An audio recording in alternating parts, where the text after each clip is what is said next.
The Book of Exodus, Chapter 1. Now these are the names of the sons of Israel who came into Egypt. Every man in his household came with Jacob: Reuben, Simeon, Levi, and Judah; Issachar, Zebulun, and Benjamin; Dan and Naphtali; Gad and Asher. All the souls who came out of Jacob's body were 70 souls, and Joseph was in Egypt already. Joseph died, as did all his brothers and all that generation. The children of Israel were fruitful, and increased abundantly, and multiplied, and grew exceedingly mighty, and the land was filled with them. Now there arose a new king over Egypt who didn't know Joseph. He said to his people, "Behold, the people of the children of Israel are more and mightier than we.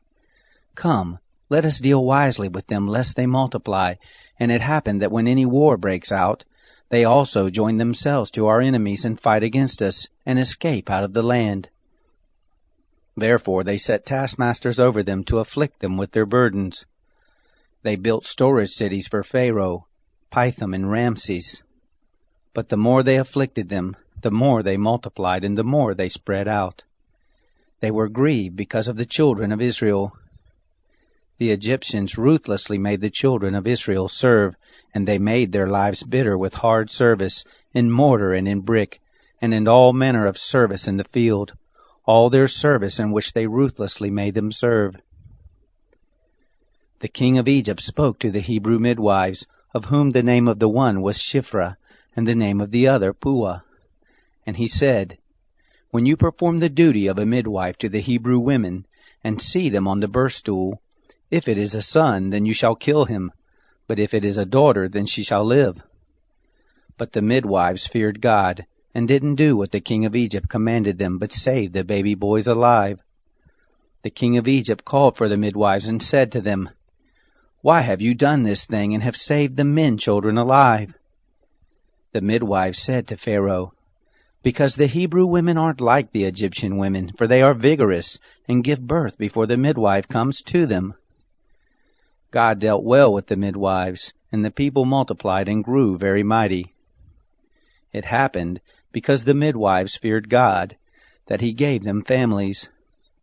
Pharaoh charged all his people, saying, "You shall cast every son who is born into the river, and every daughter you shall save alive."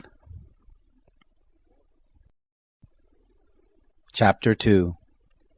A man of the house of Levi went and took a daughter of Levi as his wife. The woman conceived and bore a son. When she saw that he was a fine child, she hid him 3 months.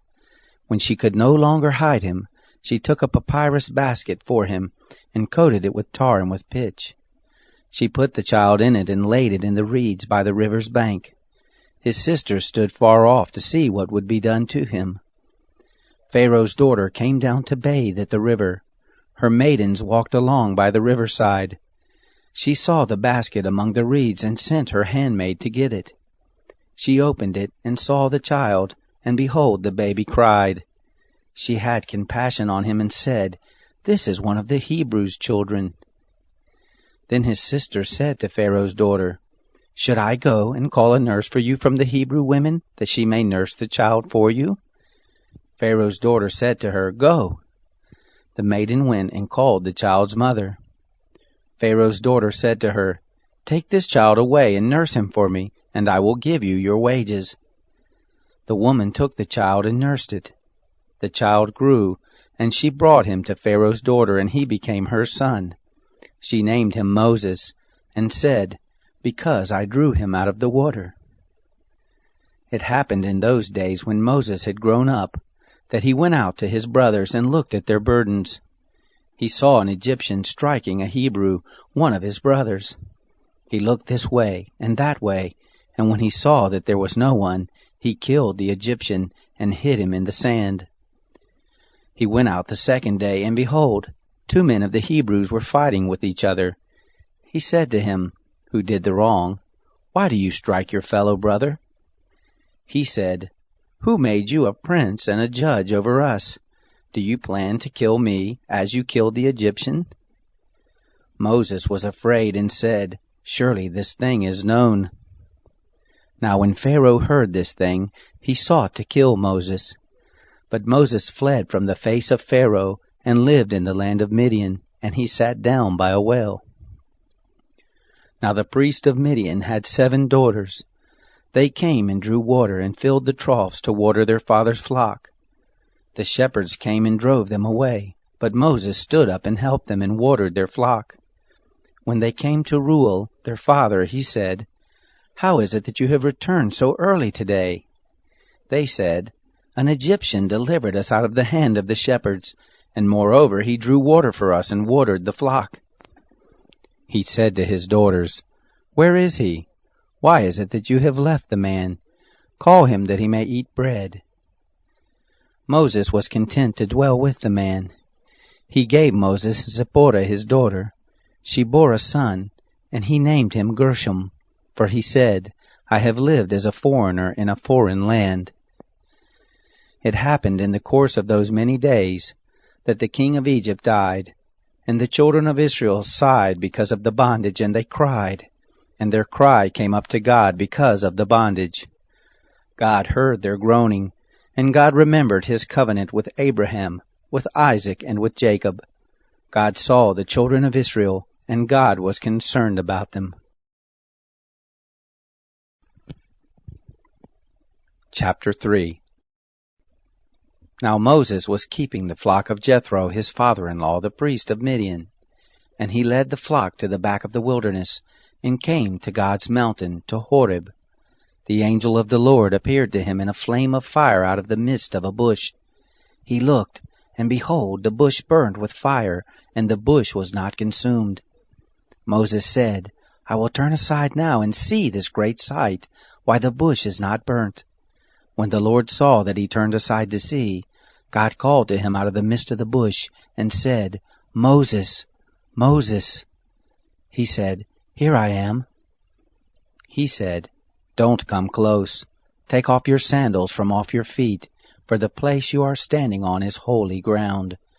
Moreover, he said, "I am the God of your father, the God of Abraham, the God of Isaac, and the God of Jacob." Moses hid his face, for he was afraid to look at God. The Lord said, "I have surely seen the affliction of my people who are in Egypt, and have heard their cry because of their taskmasters, for I know their sorrows, and I have come down to deliver them out of the hand of the Egyptians, and to bring them up out of that land to a good and large land, to a land flowing with milk and honey, to the place of the Canaanite, the Hittite, the Amorite, the Perizzite, the Hivite, and the Jebusite. Now behold, the cry of the children of Israel has come to me. Moreover, I have seen the oppression with which the Egyptians oppress them. Come now, therefore, and I will send you to Pharaoh, that you may bring forth my people, the children of Israel, out of Egypt." Moses said to God, "Who am I, that I should go to Pharaoh, and that I should bring forth the children of Israel out of Egypt?" He said, "Certainly I will be with you. This will be the token to you that I have sent you. When you have brought forth the people out of Egypt, you shall serve God on this mountain." Moses said to God, "Behold, when I come to the children of Israel and tell them, 'The God of your fathers has sent me to you,' and they ask me, 'What is his name?' what should I tell them?" God said to Moses, "I am who I am." And he said, "You shall tell the children of Israel this, 'I am has sent me to you.'" God said moreover to Moses, "You shall tell the children of Israel this, 'The Lord, the God of your fathers, the God of Abraham, the God of Isaac, and the God of Jacob, has sent me to you. This is my name forever, and this is my memorial to all generations. Go and gather the elders of Israel together, and tell them, The Lord, the God of your fathers, the God of Abraham, Isaac, and of Jacob, has appeared to me, saying, I have surely visited you, and seen that which is done to you in Egypt. And I have said, I will bring you up out of the affliction of Egypt to the land of the Canaanite, the Hittite, the Amorite, the Perizzite, the Hivite, and the Jebusite, to a land flowing with milk and honey.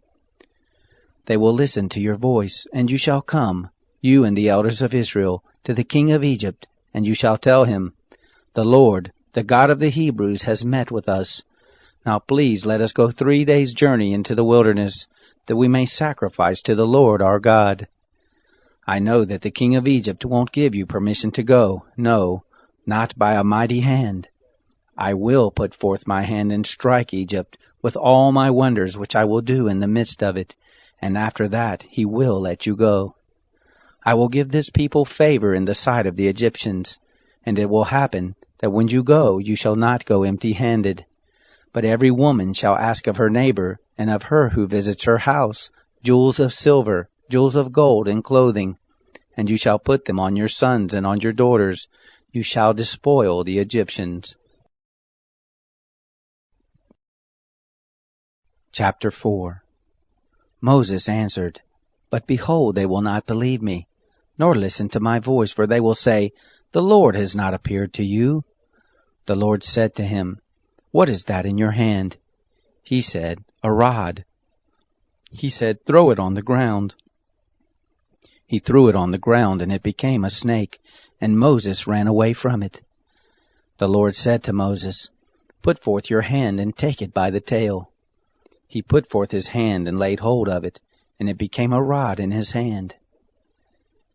That they may believe that the Lord, the God of their fathers, the God of Abraham, the God of Isaac, and the God of Jacob has appeared to you, the Lord said furthermore to him, Now put your hand inside your cloak. He put his hand inside his cloak, and when he took it out, behold, his hand was leprous, as white as snow. He said, Put your hand inside your cloak again. He put his hand inside his cloak again, and when he took it out of his cloak, behold, it had turned again as his other flesh. It will happen, if they will neither believe you nor listen to the voice of the first sign, that they will believe the voice of the latter sign. It will happen, if they will not believe even those 2 signs, neither listen to your voice, that you shall take water of the river, and pour it on the dry land. The water which you take out of the river will become blood on the dry land. Moses said to the Lord, O Lord, I am not eloquent, neither before now, nor since you have spoken to your servant, for I am slow of speech, and of a slow tongue. The Lord said to him, Who made man's mouth? Or who makes one mute, or deaf, or seeing, or blind? Isn't it I, the Lord? Now therefore go, and I will be with your mouth, and teach you what you shall speak. He said, O Lord, please send someone else. The anger of the Lord was kindled against Moses, and he said, What about Aaron your brother, the Levite? I know that he can speak well. Also, behold, he comes forth to meet you. When he sees you, he will be glad in his heart. You shall speak to him, and put the words in his mouth. I will be with your mouth, and with his mouth, and will teach you what you shall do. He will be your spokesman to the people, and it will happen that he will be to you a mouth, and you will be to him as God. You shall take this rod in your hand with which you shall do the signs. Moses went and returned to Jethro his father-in-law, and said to him, Please let me go, and return to my brothers who are in Egypt, and see whether they are still alive. Jethro said to Moses, Go in peace. The Lord said to Moses in Midian, Go, return into Egypt, for all the men who sought your life are dead. Moses took his wife and his sons, and set them on a donkey, and he returned to the land of Egypt. Moses took God's rod in his hand. The Lord said to Moses, When you go back into Egypt, see that you do before Pharaoh all the wonders which I have put in your hand. But I will harden his heart, and he will not let the people go. You shall tell Pharaoh, Thus says the Lord, Israel is my son, my firstborn, and I have said to you, Let my son go, that he may serve me.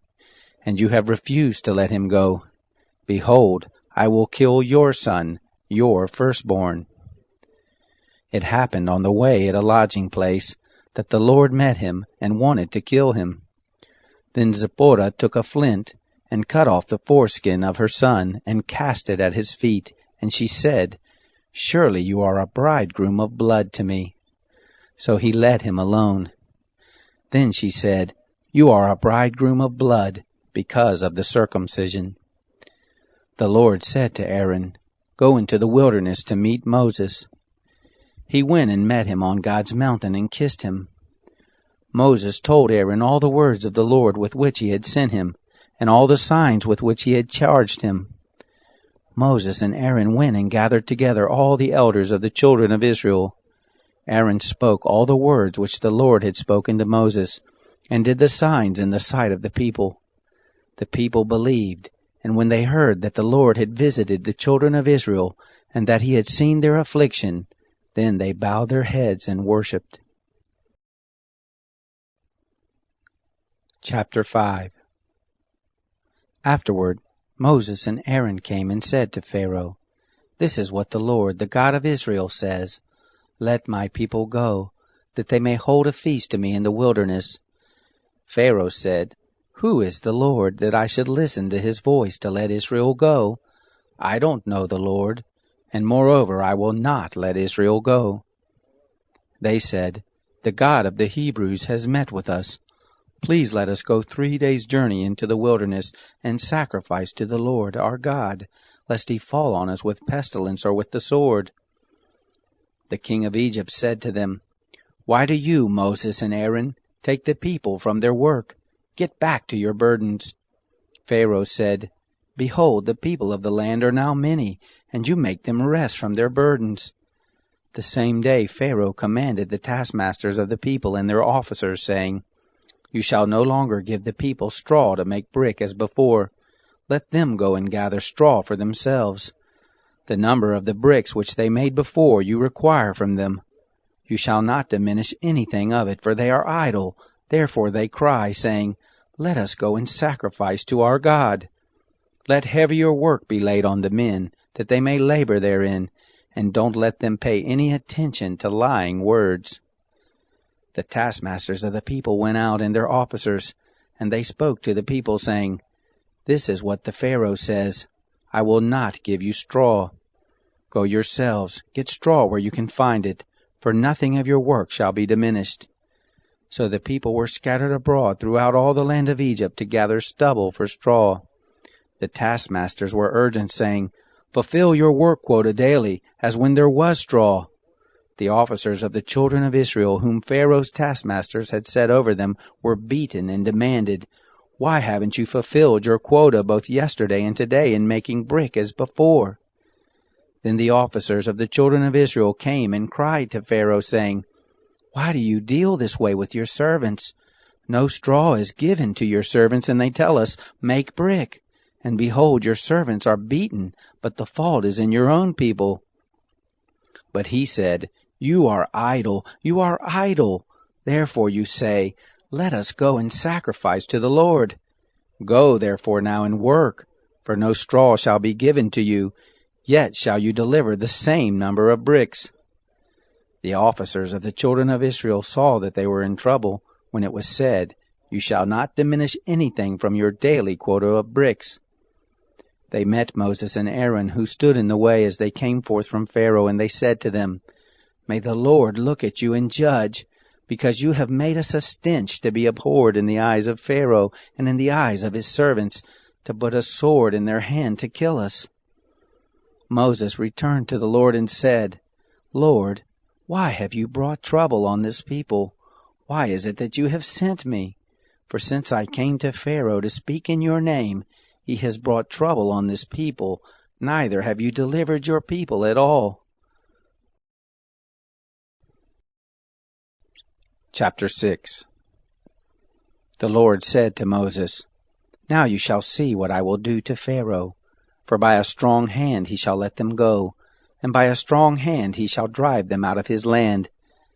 God spoke to Moses and said to him, "I am the Lord, and I appeared to Abraham, to Isaac, and to Jacob as God Almighty, but by my name Yahweh I was not known to them. I have also established my covenant with them, to give them the land of Canaan, the land of their travels in which they lived as aliens. Moreover, I have heard the groaning of the children of Israel, whom the Egyptians keep in bondage, and I have remembered my covenant.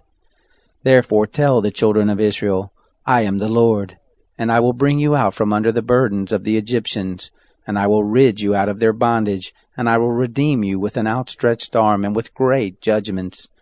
and I will take you to me for a people, and I will be to you a God, and you shall know that I am the Lord your God, who brings you out from under the burdens of the Egyptians.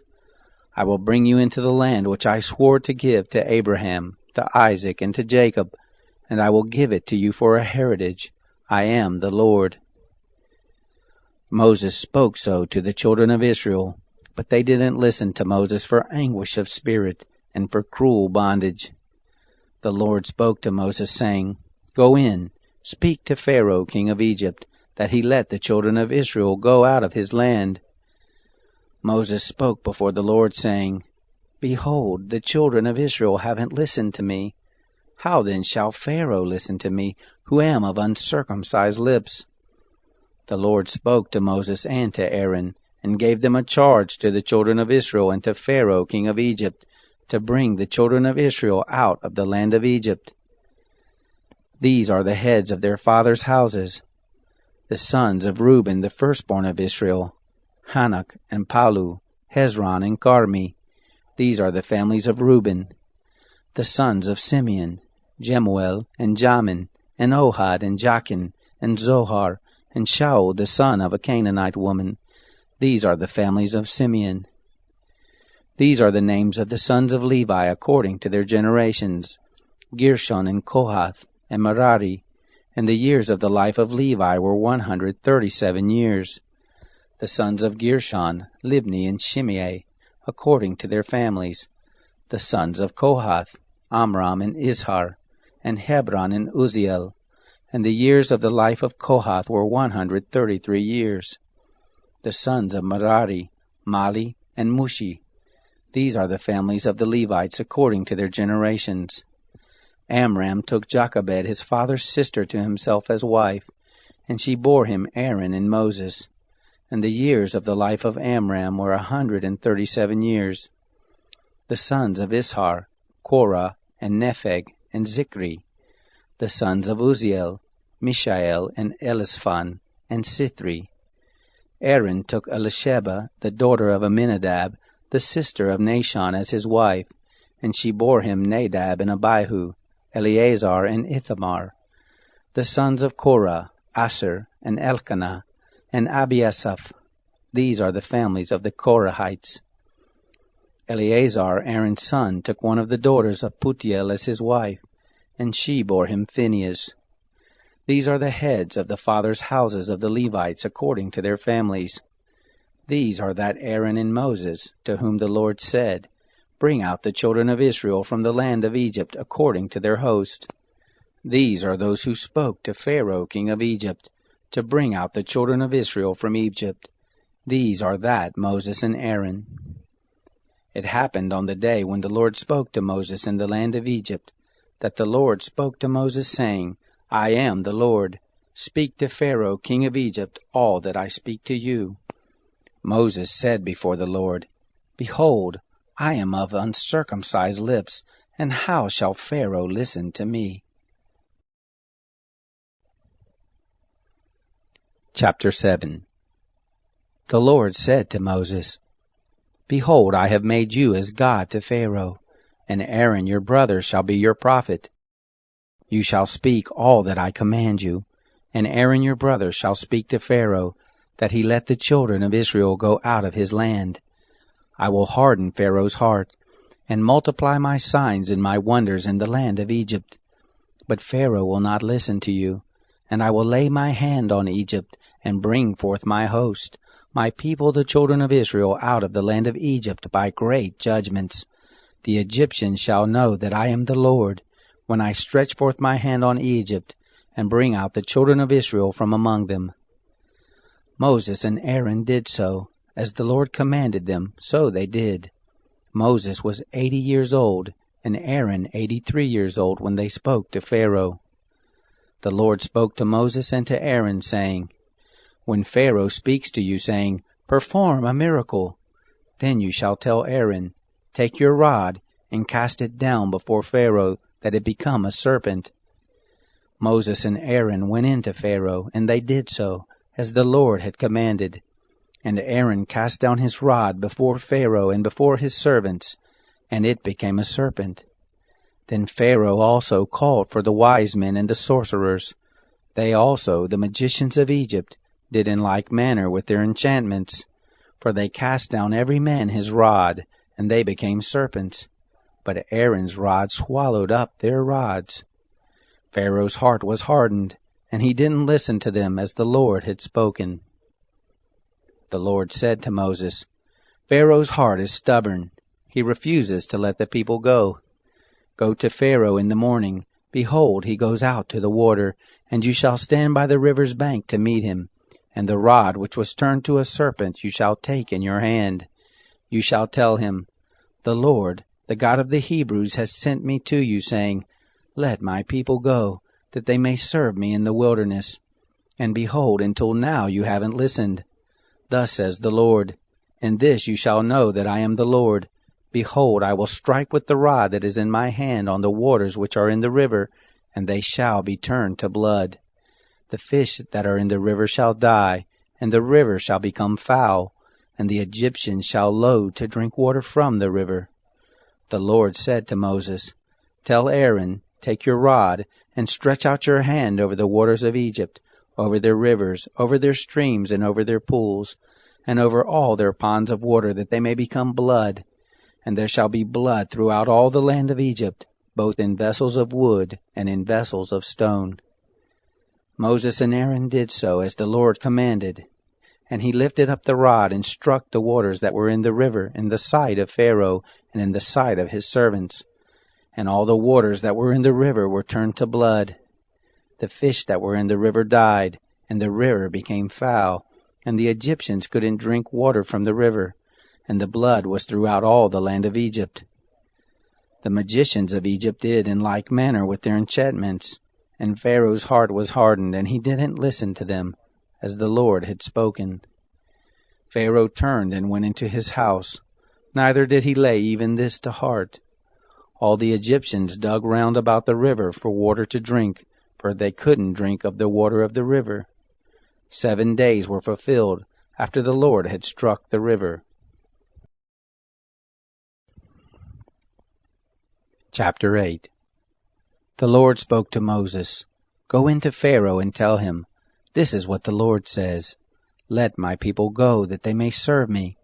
If you refuse to let them go, behold, I will plague all your borders with frogs, and the river shall swarm with frogs, which shall go up and come into your house, and into your bedchamber, and on your bed, and into the house of your servants, and on your people, and into your ovens, and into your netting troughs.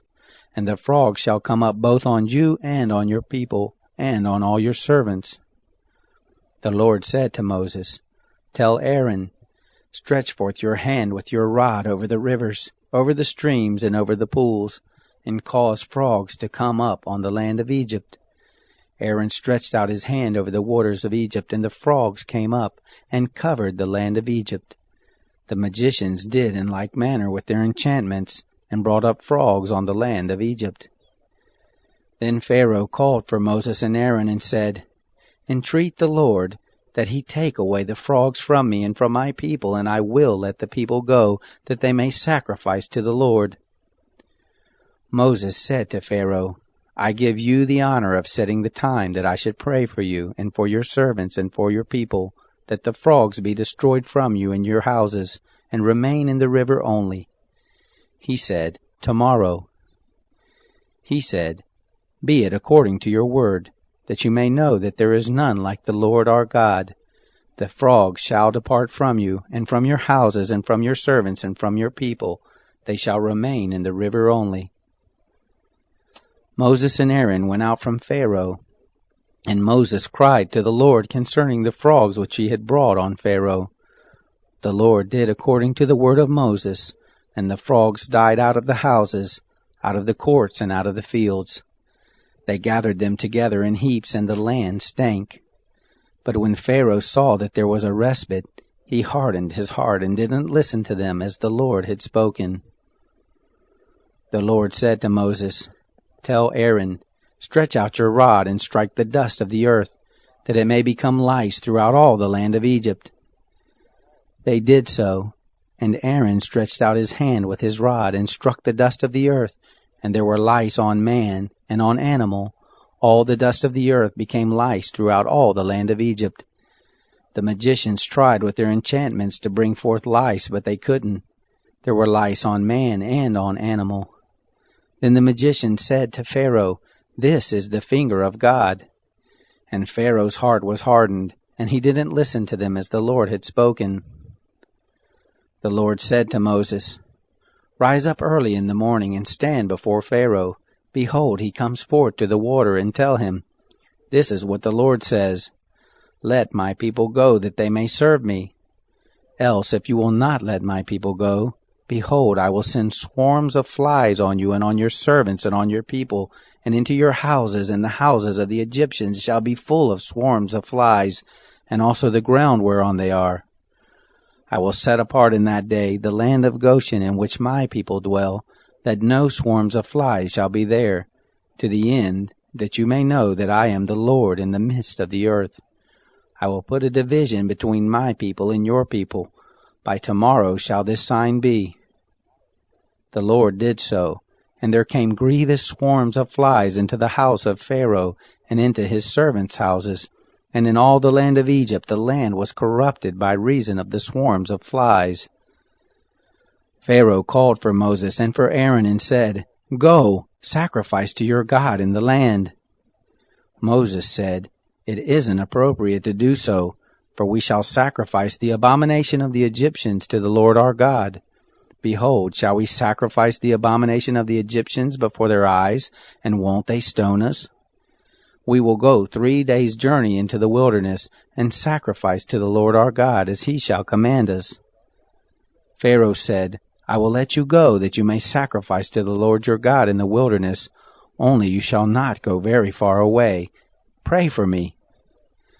Moses said, 'Behold, I go out from you, and I will pray to the Lord that the swarms of flies may depart from Pharaoh, from his servants, and from his people tomorrow. Only don't let Pharaoh deal deceitfully any more in not letting the people go to sacrifice to the Lord.' Moses went out from Pharaoh and prayed to the Lord. The Lord did according to the word of Moses, and he removed the swarms of flies from Pharaoh, from his servants, and from his people. There remained not one. Pharaoh hardened his heart this time also, and he didn't let the people go." Chapter 9. Then the Lord said to Moses, "Go into Pharaoh and tell him, 'This is what the Lord, the God of the Hebrews, says, Let my people go, that they may serve me. For if you refuse to let them go, and hold them still, behold, the hand of the Lord is on your cattle which are in the field, on the horses, on the donkeys, and on the camels, on the herds, and on the flocks, with a very grievous pestilence. The Lord will make a distinction between the cattle of Israel and the cattle of Egypt, and there shall nothing die of all that belongs to the children of Israel. The Lord appointed a set time, saying, Tomorrow the Lord shall do this thing in the land. The Lord did that thing on the next day, and all the cattle of Egypt died, but of the cattle of the children of Israel not one died. Pharaoh sent, and behold, there was not so much as one of the cattle of the Israelites dead. But the heart of Pharaoh was stubborn, and he didn't let the people go.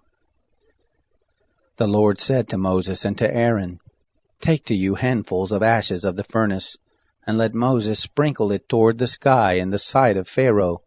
It shall become small dust over all the land of Egypt, and shall be a boil breaking forth with boils on man and on animal throughout all the land of Egypt. They took ashes of the furnace, and stood before Pharaoh. And Moses sprinkled it up toward the sky, and it became a boil breaking forth with boils on man and on animal. The magicians couldn't stand before Moses because of the boils, for the boils were on the magicians, and on all the Egyptians. The Lord hardened the heart of Pharaoh, and he didn't listen to them, as the Lord had spoken to Moses. The Lord said to Moses, Rise up early in the morning, and stand before Pharaoh, and tell him, This is what the Lord, the God of the Hebrews, says, Let my people go, that they may serve me. For this time I will send all my plagues against your heart, against your officials, and against your people, that you may know that there is none like me in all the earth. For now I would have put forth my hand and struck you and your people with pestilence, and you would have been cut off from the earth.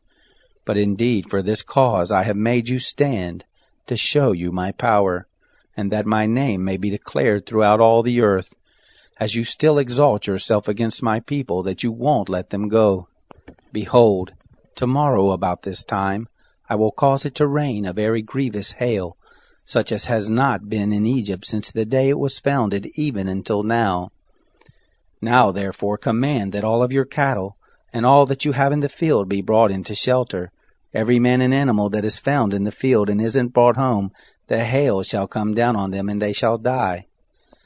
Those who feared the word of the Lord among the servants of Pharaoh made their servants and their cattle flee into the houses. Whoever didn't regard the word of the Lord left his servants and his cattle in the field. The Lord said to Moses, Stretch forth your hand toward the sky, that there may be hail in all the land of Egypt, on man and on animal, and on every herb of the field throughout the land of Egypt.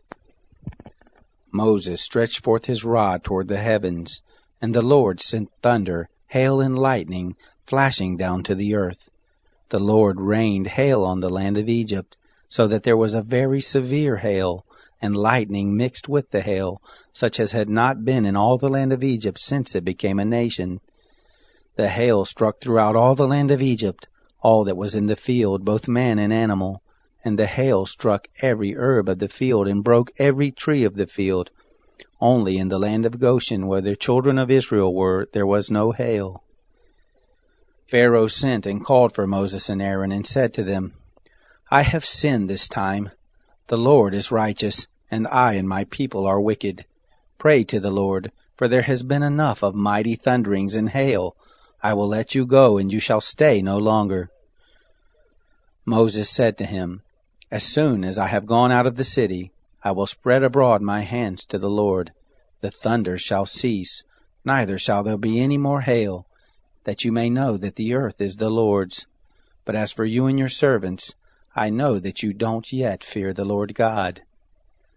The flax and the barley were struck, for the barley was in the ear, and the flax was in bloom. But the wheat and the spelt were not struck, for they had not grown up. Moses went out of the city from Pharaoh, and spread abroad his hands to the Lord. And the thunders and hail ceased, and the rain was not poured out on the earth. When Pharaoh saw that the rain and the hail and the thunders were ceased, he sinned yet more and hardened his heart, he and his servants. The heart of Pharaoh was hardened, and he didn't let the children of Israel go, just as the Lord had spoken through Moses. Chapter 10. The Lord said to Moses, Go into Pharaoh, for I have hardened his heart and the heart of his servants, that I may show these my signs in the midst of them, and that you may tell in the hearing of your son and of your son's son what things I have done to Egypt, and my signs which I have done among them, that you may know that I am the Lord.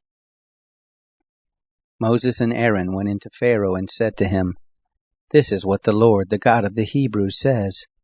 How long will you refuse to humble yourself before me? Let my people go, that they may serve me.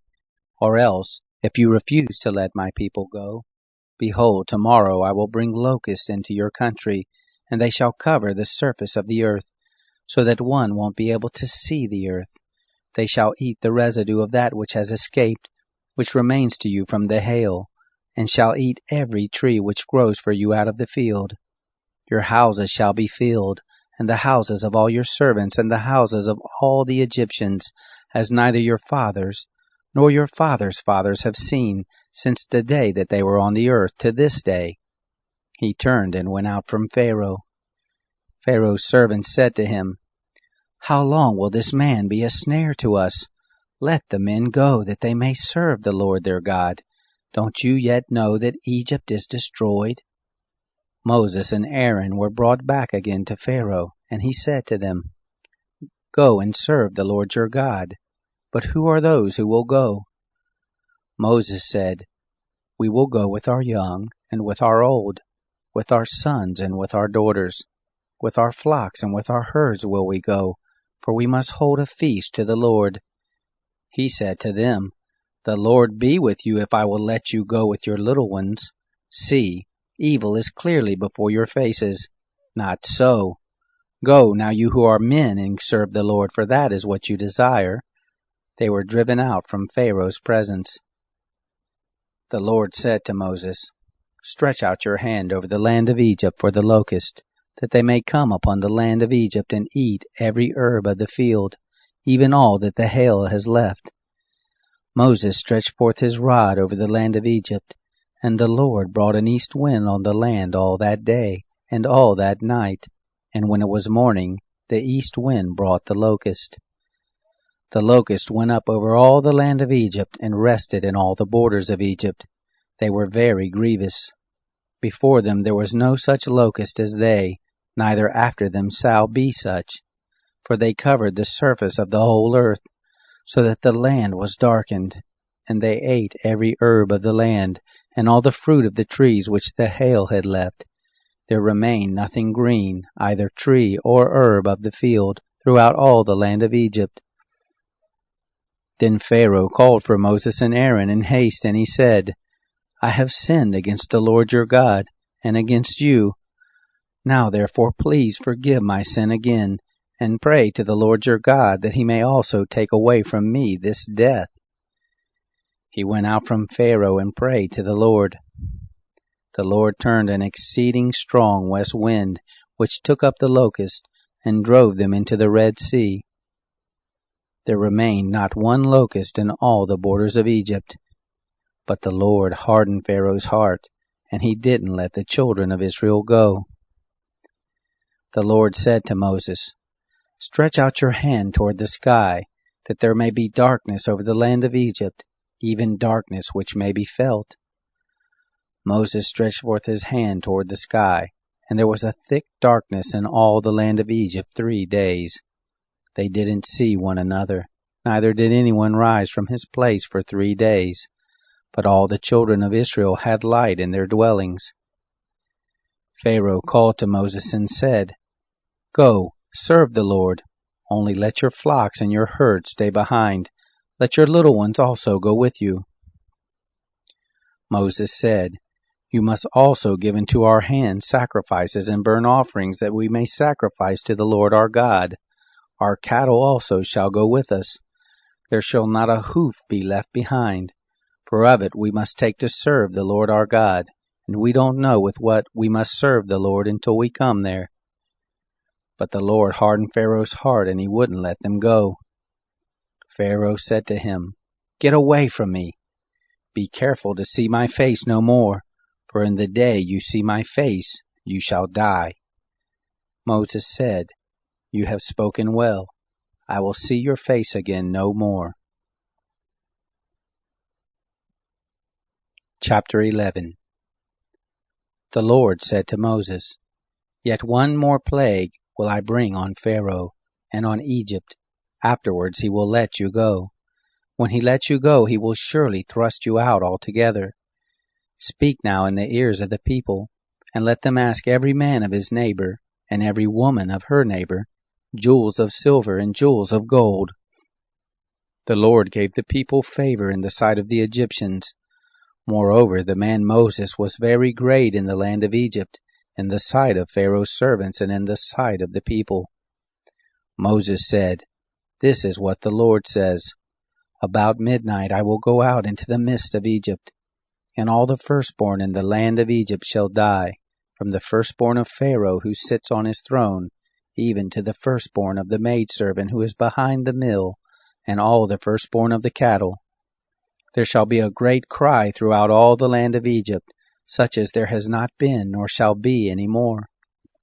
But against any of the children of Israel, a dog won't even bark or move its tongue, against man or animal, that you may know that the Lord makes a distinction between the Egyptians and Israel. All these your servants shall come down to me, and bow down themselves to me, saying, 'Get out, and all the people who follow you,' and after that I will go out." He went out from Pharaoh in hot anger. The Lord said to Moses, "Pharaoh won't listen to you, that my wonders may be multiplied in the land of Egypt." Moses and Aaron did all these wonders before Pharaoh, and the Lord hardened Pharaoh's heart, and he didn't let the children of Israel go out of his land. Chapter 12. The Lord spoke to Moses and Aaron in the land of Egypt, saying, This month shall be to you the beginning of months. It shall be the first month of the year to you. Speak to all the congregation of Israel, saying, On the 10th day of this month they shall take to them every man a lamb according to their fathers' houses, a lamb for a household. And if the household be too little for a lamb, then he and his neighbor next to his house shall take one according to the number of the souls. According to what every one can eat, you shall make your count for the lamb. Your lamb shall be without blemish, a male a year old. You shall take it from the sheep or from the goats, and you shall keep it until the 14th day of the same month, and the whole assembly of the congregation of Israel shall kill it at evening.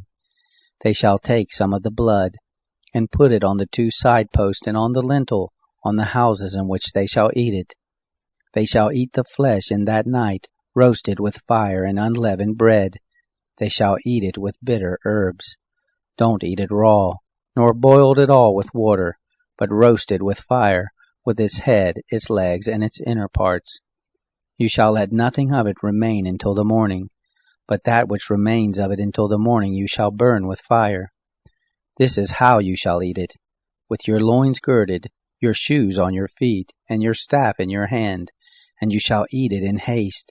It is the Lord's Passover. For I will go through the land of Egypt in that night, and will strike all the firstborn in the land of Egypt, both man and animal. Against all the gods of Egypt I will execute judgments. I am the Lord.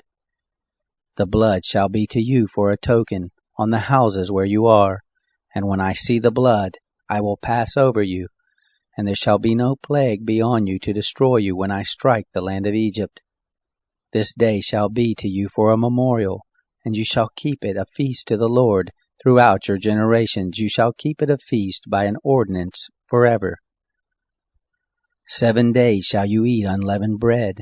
Even the first day you shall put away yeast out of your houses.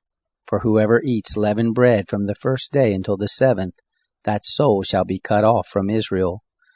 In the first day there shall be to you a holy convocation, and in the 7th day a holy convocation. No manner of work shall be done in them, except that which every man must eat, that only may be done by you. You shall observe the feast of unleavened bread, for in this same day have I brought your host out of the land of Egypt. Therefore shall you observe this day throughout your generations by an ordinance forever. In the first month, on the 14th day of the month at evening, you shall eat unleavened bread, until the 21st day of the month at evening. 7 days shall there be no yeast found in your houses, for whoever eats that which is leavened, that soul shall be cut off from the congregation of Israel, whether he be a foreigner or one who is born in the land. You shall eat nothing leavened. In all your habitations you shall eat unleavened bread. Then Moses called for all the elders of Israel and said to them, Draw out, and take lambs according to your families, and kill the Passover. You shall take a bunch of hyssop, and dip it in the blood that is in the basin, and strike the lintel and the 2 side posts with the blood that is in the basin, and none of you shall go out of the door of his house until the morning. For the Lord will pass through to strike the Egyptians, and when he sees the blood on the lintel and on the 2 side posts, the Lord will pass over the door, and will not allow the destroyer to come into your houses to strike you. You shall observe this thing for an ordinance to you and to your sons forever. It shall happen when you have come to the land which the Lord will give you, according as he has promised, that you shall keep this service. It will happen when your children ask you, What do you mean by this service? That you shall say, It is the sacrifice of the Lord's Passover, who passed over the houses of the children of Israel in Egypt, when he struck the Egyptians and spared our houses. The people bowed their heads and worshipped. The children of Israel went and did so as the Lord had commanded Moses and Aaron, so they did. It happened at midnight that the Lord struck all the firstborn in the land of Egypt, from the firstborn of Pharaoh who sat on his throne, to the firstborn of the captive who was in the dungeon, and all the firstborn of cattle. Pharaoh rose up in the night, he and all his servants and all the Egyptians, and there was a great cry in Egypt, for there was not a house where there was not one dead.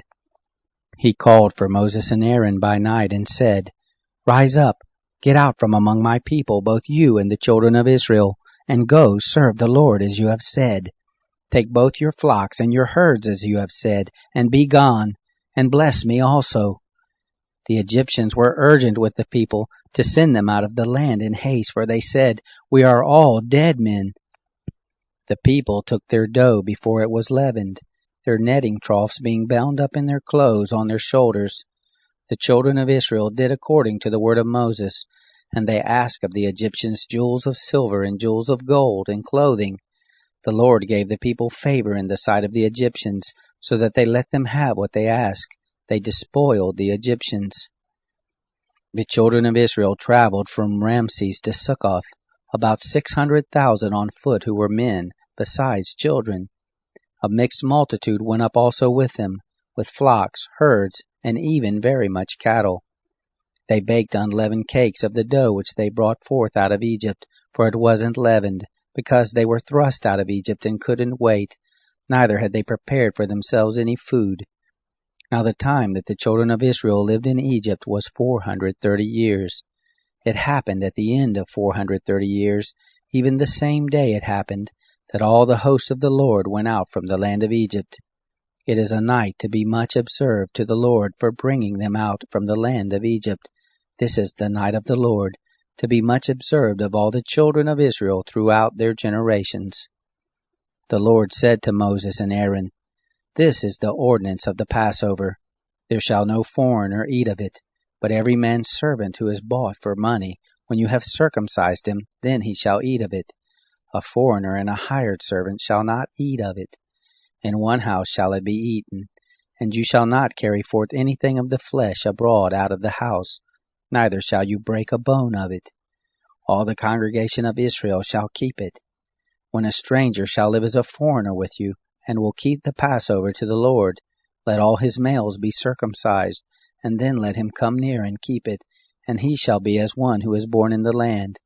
But no uncircumcised person shall eat of it. One law shall be to him who is born at home, and to the stranger who lives as a foreigner among you.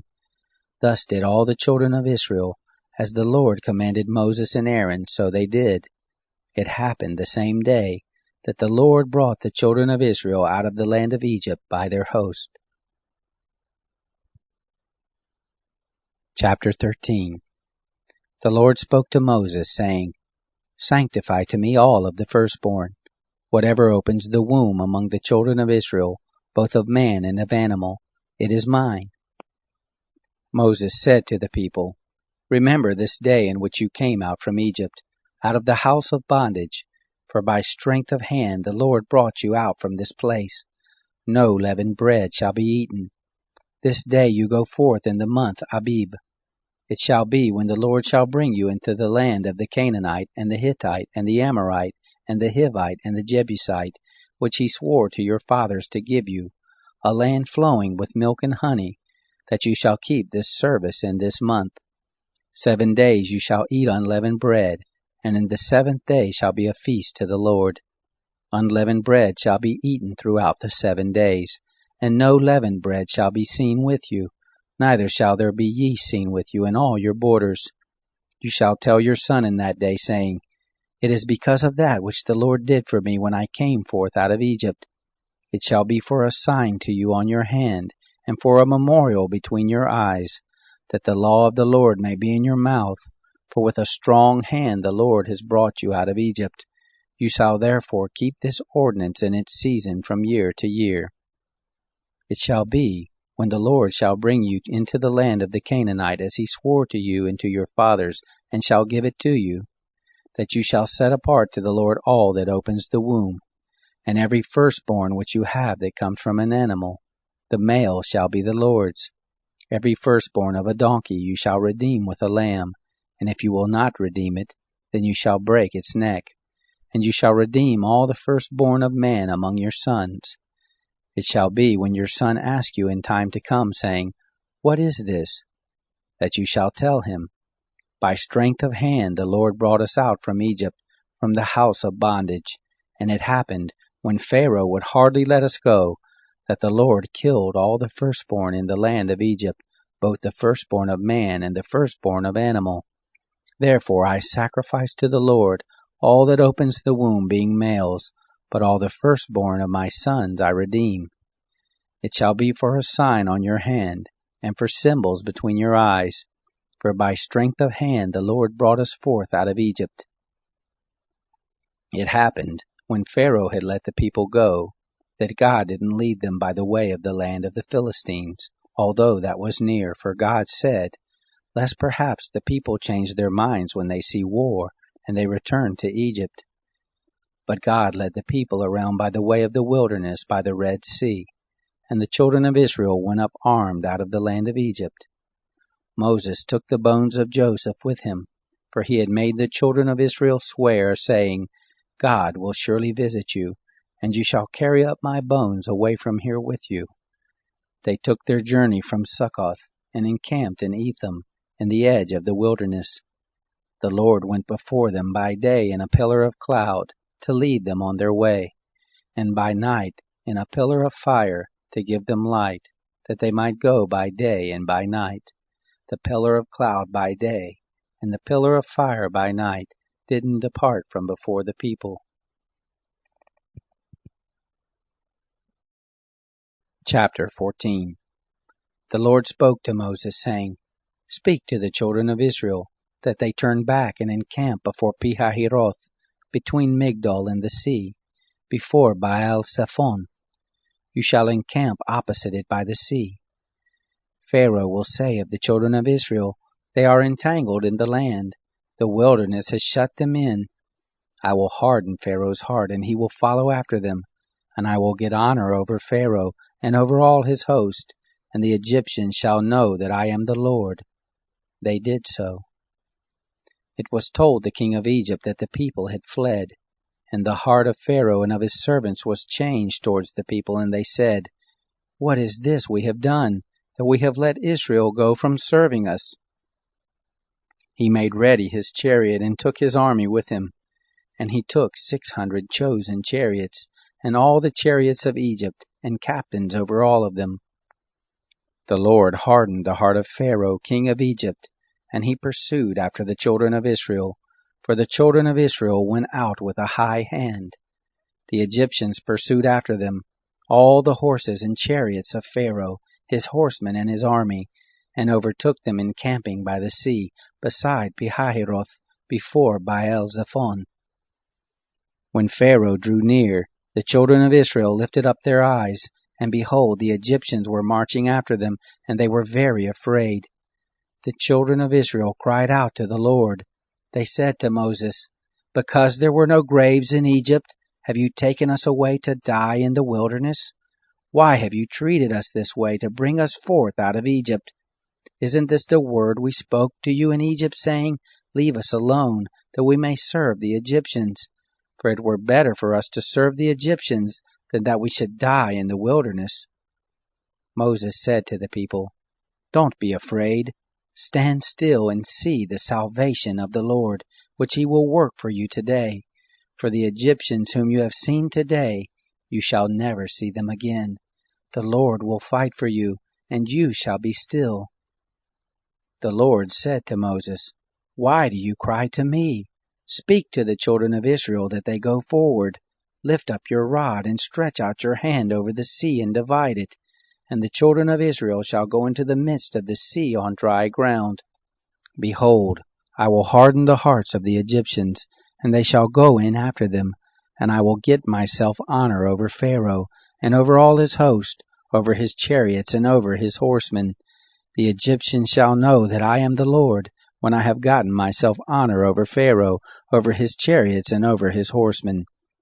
The angel of God, who went before the camp of Israel, moved and went behind them, and the pillar of cloud moved from before them and stood behind them. It came between the camp of Egypt and the camp of Israel, and there was the cloud and the darkness, yet it gave light by night, and the one didn't come near the other all the night. Moses stretched out his hand over the sea, And the Lord caused the sea to go back by a strong east wind all the night, and made the sea dry land, and the waters were divided.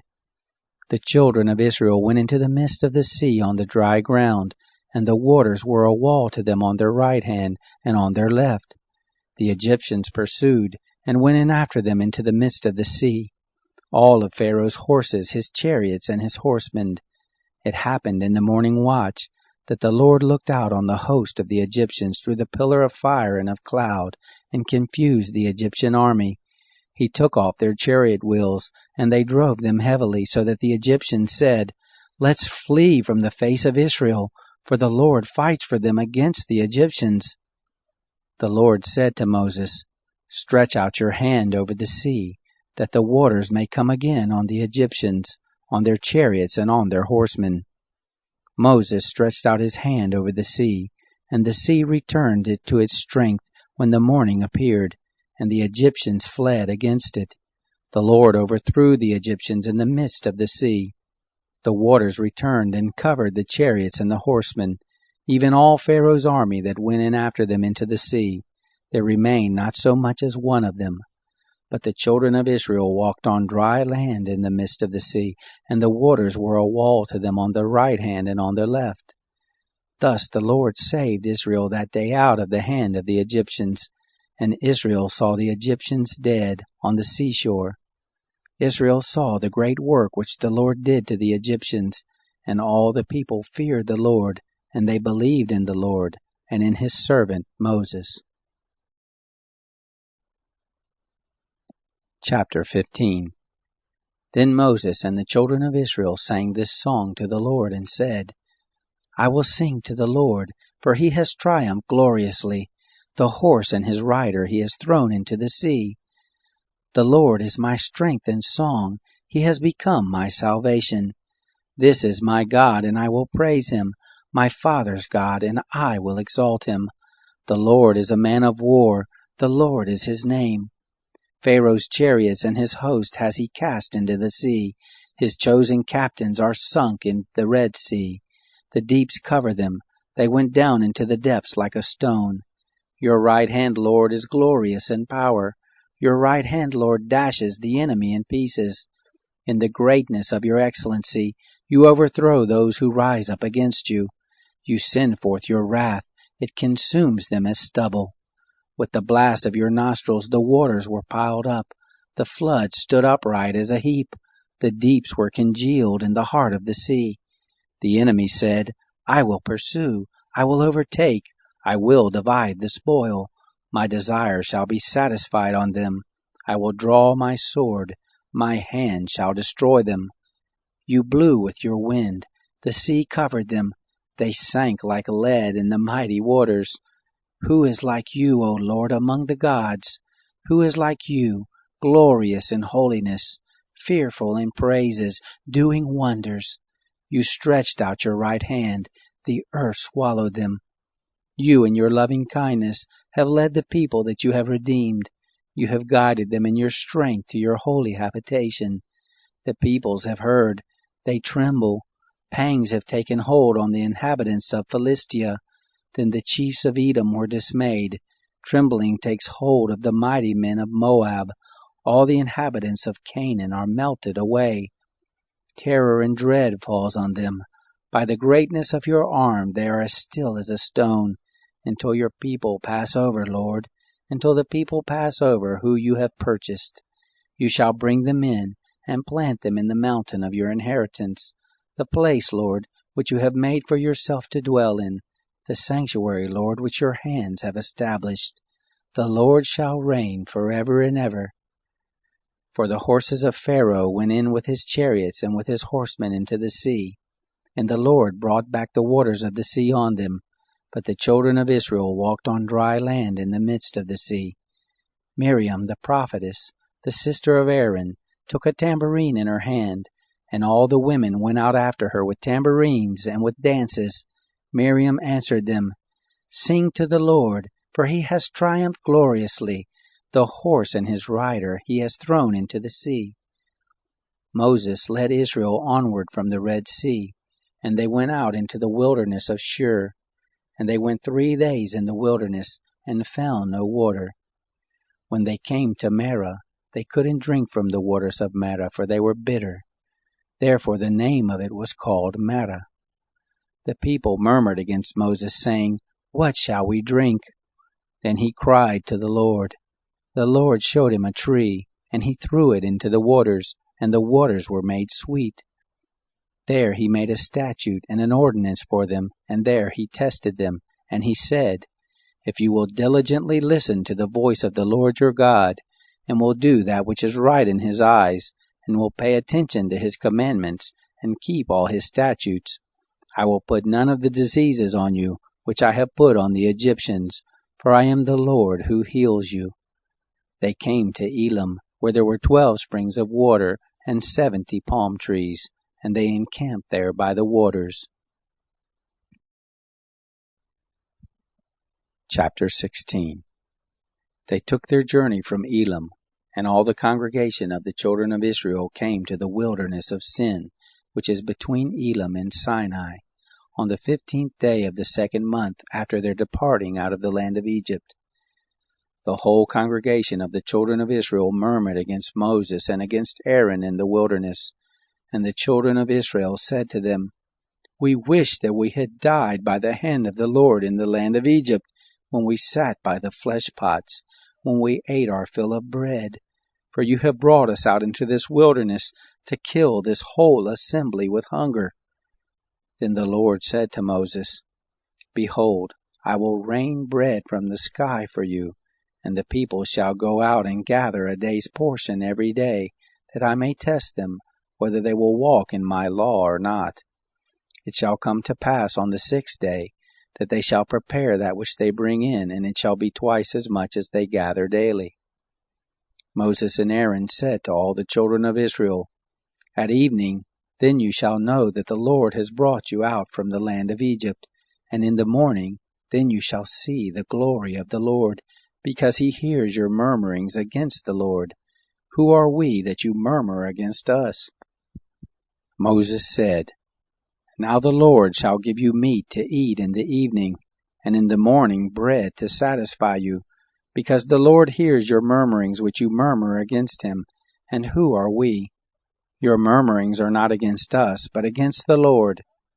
Moses said to Aaron, "Tell all the congregation of the children of Israel, come near before the Lord, for he has heard your murmurings."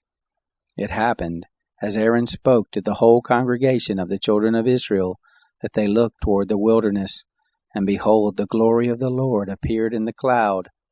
The Lord spoke to Moses, saying, "I have heard the murmurings of the children of Israel. Speak to them, saying, At evening you shall eat meat, and in the morning you shall be filled with bread, and you shall know that I am the Lord your God."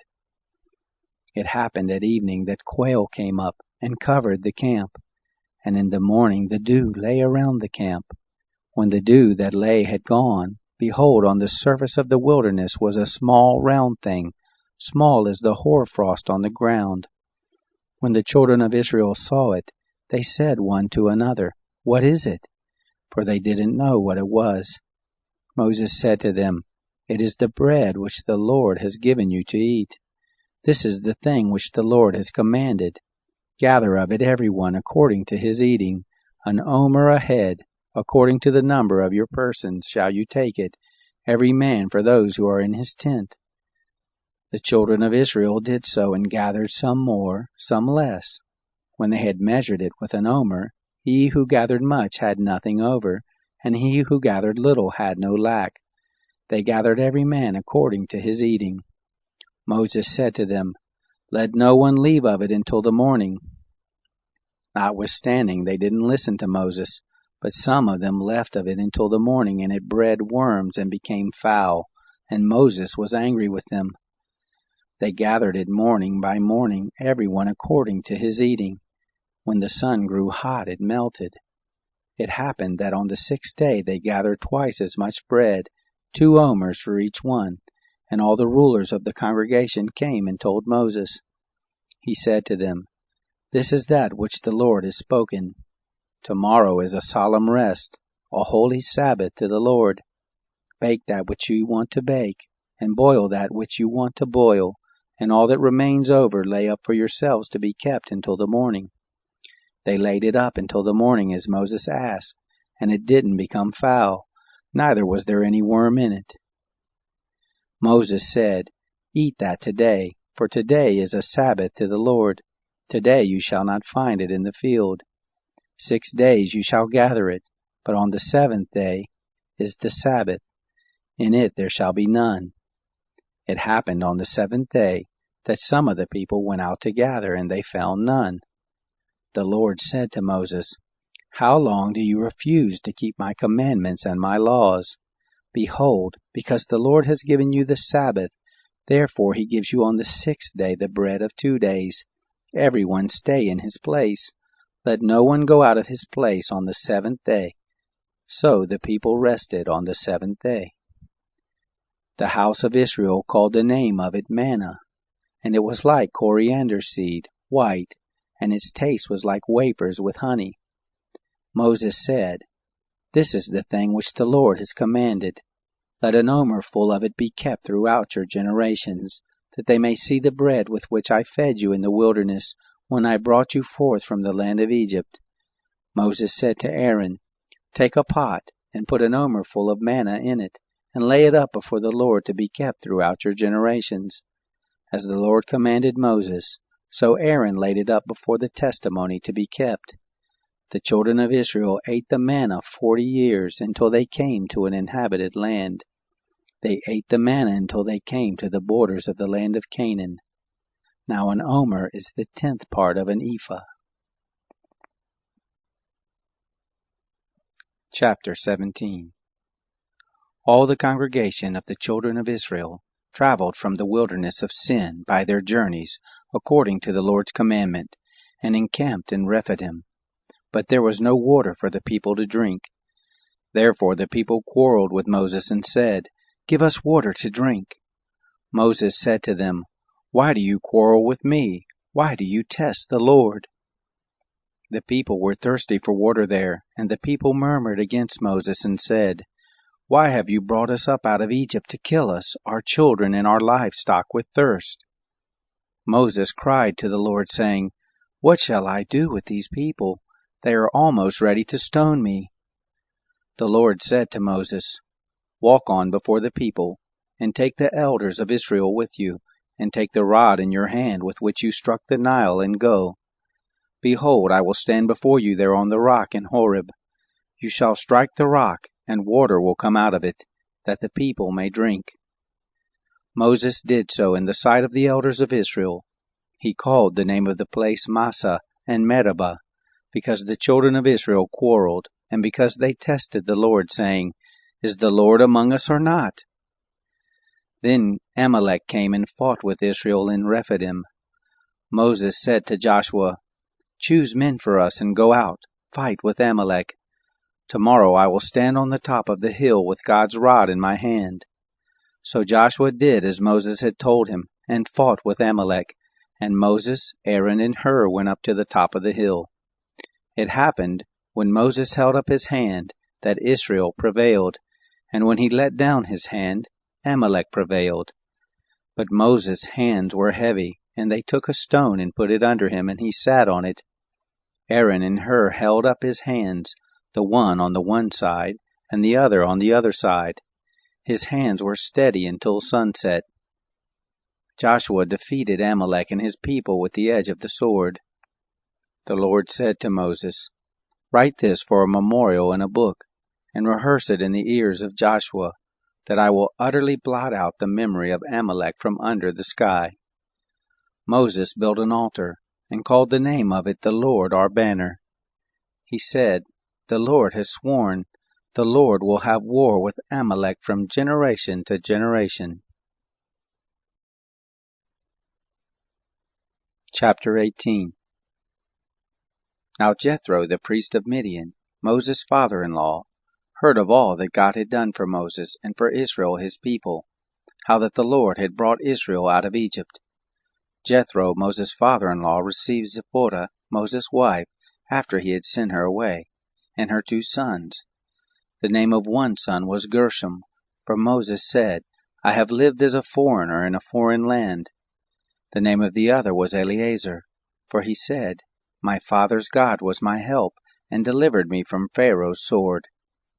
Jethro, Moses' father-in-law, came with his sons and his wife to Moses into the wilderness where he was encamped at the mountain of God. He said to Moses, I, your father-in-law Jethro, have come to you with your wife and her 2 sons with her. Moses went out to meet his father-in-law and bowed and kissed him. They asked each other of their welfare, and they came into the tent. Moses told his father-in-law all that the Lord had done to Pharaoh and to the Egyptians for Israel's sake, all the hardships that had come on them on the way, and how the Lord delivered them. Jethro rejoiced for all the goodness which the Lord had done to Israel, and that he had delivered them out of the hand of the Egyptians. Jethro said, Blessed be the Lord, who has delivered you out of the hand of the Egyptians, and out of the hand of Pharaoh, who has delivered the people from under the hand of the Egyptians. Now I know that the Lord is greater than all gods, because of the thing in which they dealt arrogantly against them. Jethro, Moses' father-in-law, took a burnt offering and sacrifices for God. Aaron came with all of the elders of Israel to eat bread with Moses' father-in-law before God. It happened on the next day that Moses sat to judge the people, and the people stood around Moses from the morning to the evening. When Moses' father-in-law saw all that he did to the people, he said, What is this thing that you do for the people? Why do you sit alone, and all the people stand around you from morning to evening? Moses said to his father-in-law, Because the people come to me to inquire of God. When they have a matter, they come to me, and I judge between a man and his neighbor, and I make them know the statutes of God and his laws. Moses' father-in-law said to him, The thing that you do is not good. You will surely wear away both you and this people that is with you, for the thing is too heavy for you. You are not able to perform it yourself alone. Listen now to my voice. I will give you counsel, and God be with you. You represent the people before God, and bring the causes to God. You shall teach them the statutes and the laws, and shall show them the way in which they must walk, and the work that they must do. Moreover, you shall provide out of all the people able men, such as fear God, men of truth, hating unjust gain, and place such over them to be rulers of thousands, rulers of hundreds, rulers of 50s, and rulers of 10s. Let them judge the people at all times. It shall be that every great matter they shall bring to you, but every small matter they shall judge themselves. So shall it be easier for you, and they shall share the load with you. If you will do this thing, and God commands you so, then you will be able to endure, and all of these people also will go to their place in peace. So Moses listened to the voice of his father-in-law and did all that he had said. Moses chose able men out of all Israel, and made them heads over the people, rulers of thousands, rulers of hundreds, rulers of 50s, and rulers of 10s. They judged the people at all times. They brought the hard cases to Moses. Chapter 19. In the 3rd month, after the children of Israel had gone forth out of the land of Egypt, on that same day they came into the wilderness of Sinai. When they had departed from Rephidim and had come to the wilderness of Sinai, they encamped in the wilderness, and there Israel encamped before the mountain. Moses went up to God, and the Lord called to him out of the mountain, saying, This is what you shall tell the house of Jacob, and tell the children of Israel. You have seen what I did to the Egyptians, and how I bore you on eagle's wings, and brought you to myself. Now therefore, if you will indeed obey my voice and keep my covenant, then you shall be my own possession from among all peoples, for all the earth is mine. And you shall be to me a kingdom of priests, and a holy nation.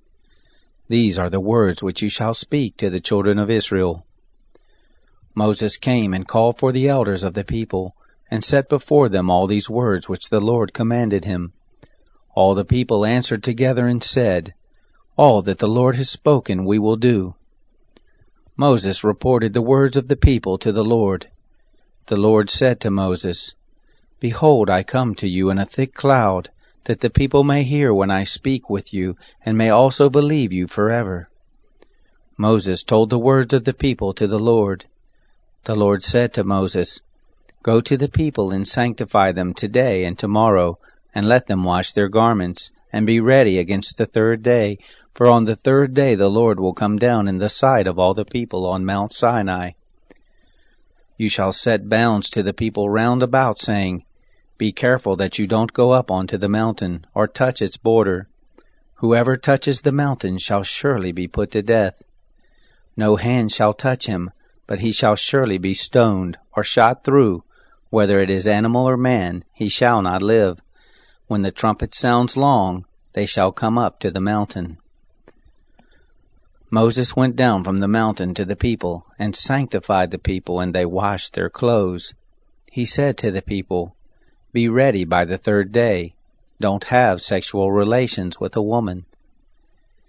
It happened on the third day, when it was morning, that there were thunders and lightnings, and a thick cloud on the mountain, and the sound of an exceedingly loud trumpet, and all the people who were in the camp trembled. Moses led the people out of the camp to meet God, and they stood at the lower part of the mountain. Mount Sinai, the whole of it smoked, because the Lord descended on it in fire, and its smoke ascended like the smoke of a furnace, and the whole mountain quaked greatly. When the sound of the trumpet grew louder and louder, Moses spoke, and God answered him by a voice. The Lord came down on Mount Sinai to the top of the mountain. The Lord called Moses to the top of the mountain, and Moses went up. The Lord said to Moses, Go down, charge the people, lest they break through to the Lord to look, and many of them perish. Let the priests also who come near to the Lord sanctify themselves, lest the Lord break forth on them. Moses said to the Lord, The people can't come up to Mount Sinai, for you charged us, saying, Set bounds around the mountain and sanctify it. The Lord said to him, Go down, and you shall bring Aaron up with you, but don't let the priest and the people break through to come up to the Lord, lest he break forth on them. So Moses went down to the people and told them. Chapter 20. God spoke all these words, saying, I am the Lord your God, who brought you out of the land of Egypt, out of the house of bondage. You shall have no other gods before me. You shall not make for yourselves an idol, nor any image of anything that is in the heavens above, or that is in the earth beneath, or that is in the water under the earth. You shall not bow yourself down to them, nor serve them, for I, the Lord your God, am a jealous God, visiting the iniquity of the fathers on the children, on the third and on the fourth generation of those who hate me, and showing loving kindness to thousands of those who love me and keep my commandments. You shall not take the name of the Lord your God in vain, for the Lord will not hold him guiltless who takes his name in vain. Remember the Sabbath day to keep it holy. You shall labor 6 days and do all your work, but the seventh day is a Sabbath to the Lord your God. You shall not do any work in it, you, nor your son, nor your daughter, your manservant, nor your maidservant, nor your cattle, nor your stranger who is within your gates. For in 6 days the Lord made heaven and earth, the sea, and all that is in them, and rested the seventh day. Therefore the Lord blessed the Sabbath day and made it holy. Honor your father and your mother, that your days may be long in the land which the Lord your God gives you. You shall not murder. You shall not commit adultery. You shall not steal. You shall not give false testimony against your neighbor. You shall not covet your neighbor's house. You shall not covet your neighbor's wife, nor his manservant, nor his maidservant, nor his ox, nor his donkey, nor anything that is your neighbor's. All the people perceived the thunderings, the lightnings, the sound of the trumpet, and the mountain smoking. When the people saw it, they trembled and stayed at a distance. They said to Moses, Speak with us yourself, and we will listen, but don't let God speak with us, lest we die. Moses said to the people, Don't be afraid, for God has come to test you, and that his fear may be before you that you won't sin." The people stayed at a distance, and Moses drew near to the thick darkness where God was. The Lord said to Moses, "This is what you shall tell the children of Israel. You yourselves have seen that I have talked with you from heaven. You shall most certainly not make alongside of me gods of silver or gods of gold for yourselves. You shall make an altar of earth for me, and shall sacrifice on it your burnt offerings and your peace offerings, your sheep and your oxen. In every place where I record my name I will come to you, and I will bless you. If you make me an altar of stone, you shall not build it of hewn stones, for if you lift up your tool on it you have polluted it. Neither shall you go up by steps to my altar, that your nakedness may not be exposed to it." Chapter 21. Now these are the ordinances which you shall set before them. If you buy a Hebrew servant, he shall serve 6 years, and in the 7th he shall go out free without paying anything. If he comes in by himself, he shall go out by himself. If he is married, then his wife shall go out with him. If his master gives him a wife, and she bears him sons or daughters, the wife and her children shall be her master's, and he shall go out by himself. But if the servant shall plainly say, "I love my master, my wife, and my children, I will not go out free," then his master shall bring him to God, and shall bring him to the door, or to the doorpost, and his master shall bore his ear through with an awl, and he shall serve him forever. If a man sells his daughter to be a maidservant, she shall not go out as the men servants do. If she doesn't please her master who has married her to himself, then he shall let her be redeemed. He shall have no right to sell her to a foreign people, seeing he has dealt deceitfully with her. If he marries her to his son, he shall deal with her after the manner of daughters. If he takes another wife to himself, he shall not diminish her food, her clothing, and her marital rights. If he doesn't do these 3 things for her, she may go free without paying any money. One who strikes a man so that he dies shall surely be put to death, but not if it is unintentional, but God allows it to happen. Then I will appoint you a place where he shall flee. If a man schemes and comes presumptuously on his neighbor to kill him, you shall take him from my altar that he may die. Anyone who attacks his father or his mother shall surely be put to death.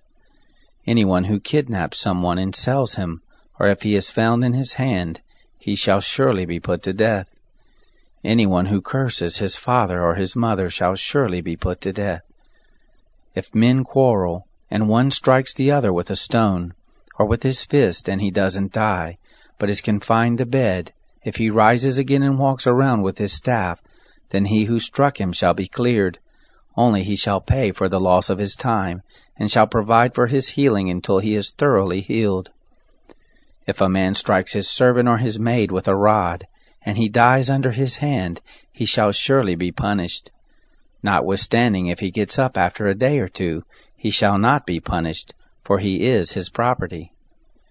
If men fight and hurt a pregnant woman so that she gives birth prematurely, and yet no harm follows, he shall be surely fined as much as the woman's husband demands and the judges allow. But if any harm follows, then you must take life for life, eye for eye, tooth for tooth, hand for hand, foot for foot, burning for burning, wound for wound, and bruise for bruise. If a man strikes his servant's eye or his maid's eye and destroys it, he shall let him go free for his eye's sake.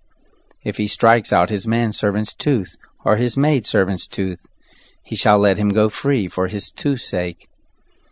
If a bull gores a man or a woman to death, the bull shall surely be stoned, and its flesh shall not be eaten, but the owner of the bull shall not be held responsible.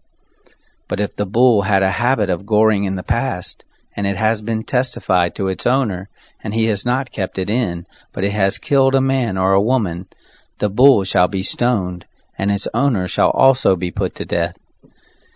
If a ransom is laid on him, then he shall give for the redemption of his life whatever is laid on him. whether it has gored a son or has gored a daughter, according to this judgment it shall be done to him. If the bull gores a manservant or a maidservant, 30 shekels of silver shall be given to their master, and the ox shall be stoned. If a man opens a pit, or if a man digs a pit and doesn't cover it, and a bull or a donkey falls into it, the owner of the pit shall make it good. He shall give money to its owner, and the dead animal shall be his. If one man's bull injures another so that it dies, then they shall sell the live bull and divide its price, and they shall also divide the dead animal. Or if it is known that the bull was in the habit of goring in the past, and its owner has not kept it in, he shall surely pay bull for bull, and the dead animal shall be his own. Chapter 22. If a man steals an ox or a sheep and kills it, or sells it, he shall pay 5 oxen for an ox, and 4 sheep for a sheep. If the thief is found breaking in, and is struck so that he dies, there shall be no guilt of bloodshed for him. If the sun has risen on him, there shall be guilt of bloodshed for him. He shall make restitution. If he has nothing, then he shall be sold for his theft. If the stolen property is found in his hand alive, whether it is ox, donkey, or sheep, he shall pay double.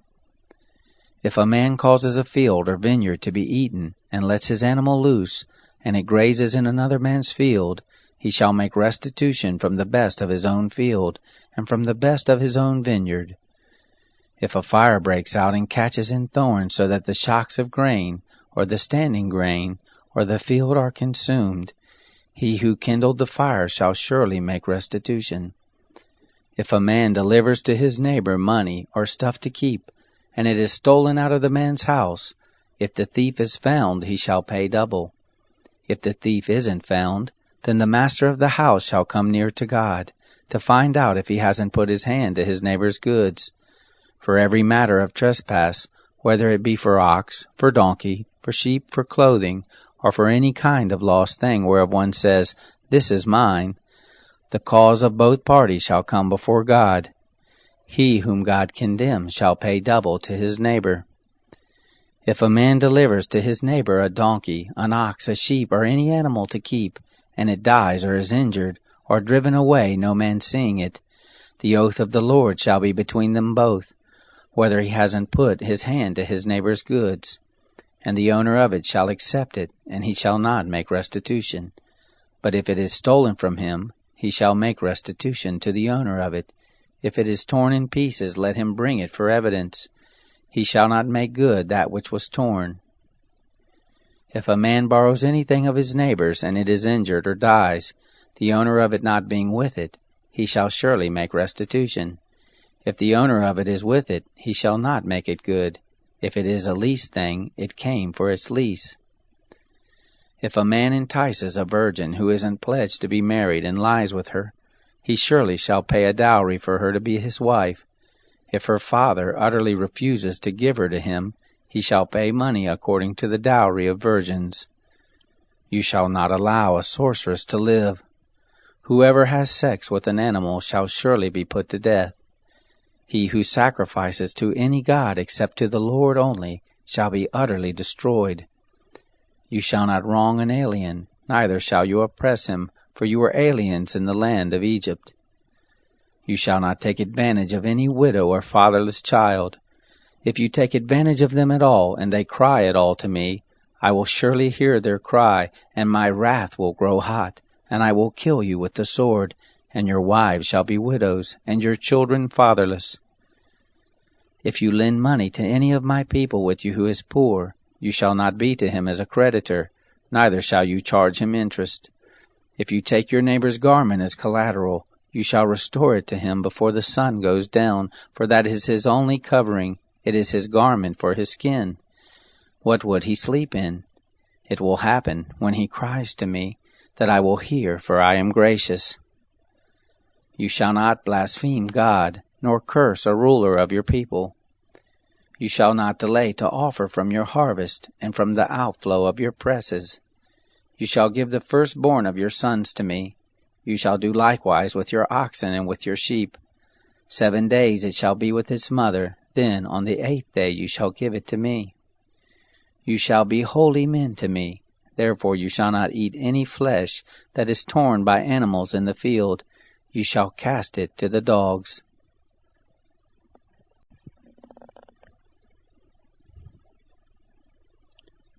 Chapter 23.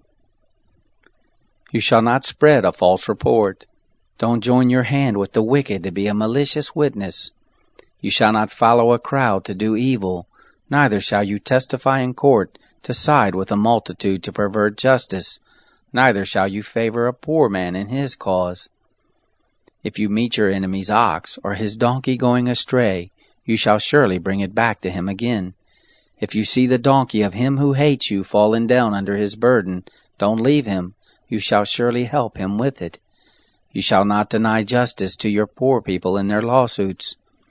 Keep far from a false charge, and don't kill the innocent and righteous, for I will not justify the wicked. You shall take no bribe, for a bribe blinds those who have sight, and perverts the words of the righteous.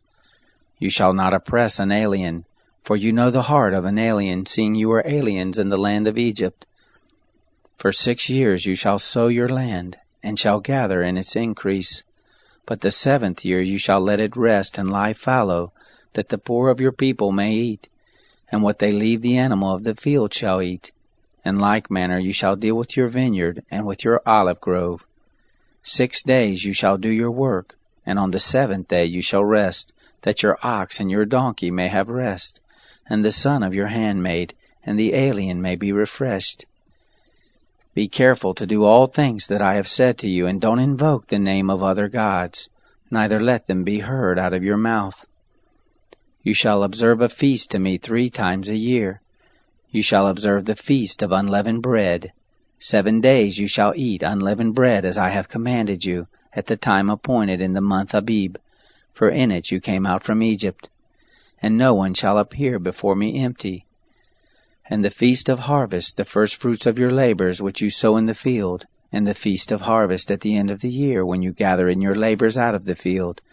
3 times in the year all your males shall appear before the Lord God. You shall not offer the blood of my sacrifice with leavened bread, neither shall the fat of my feast remain all night until the morning.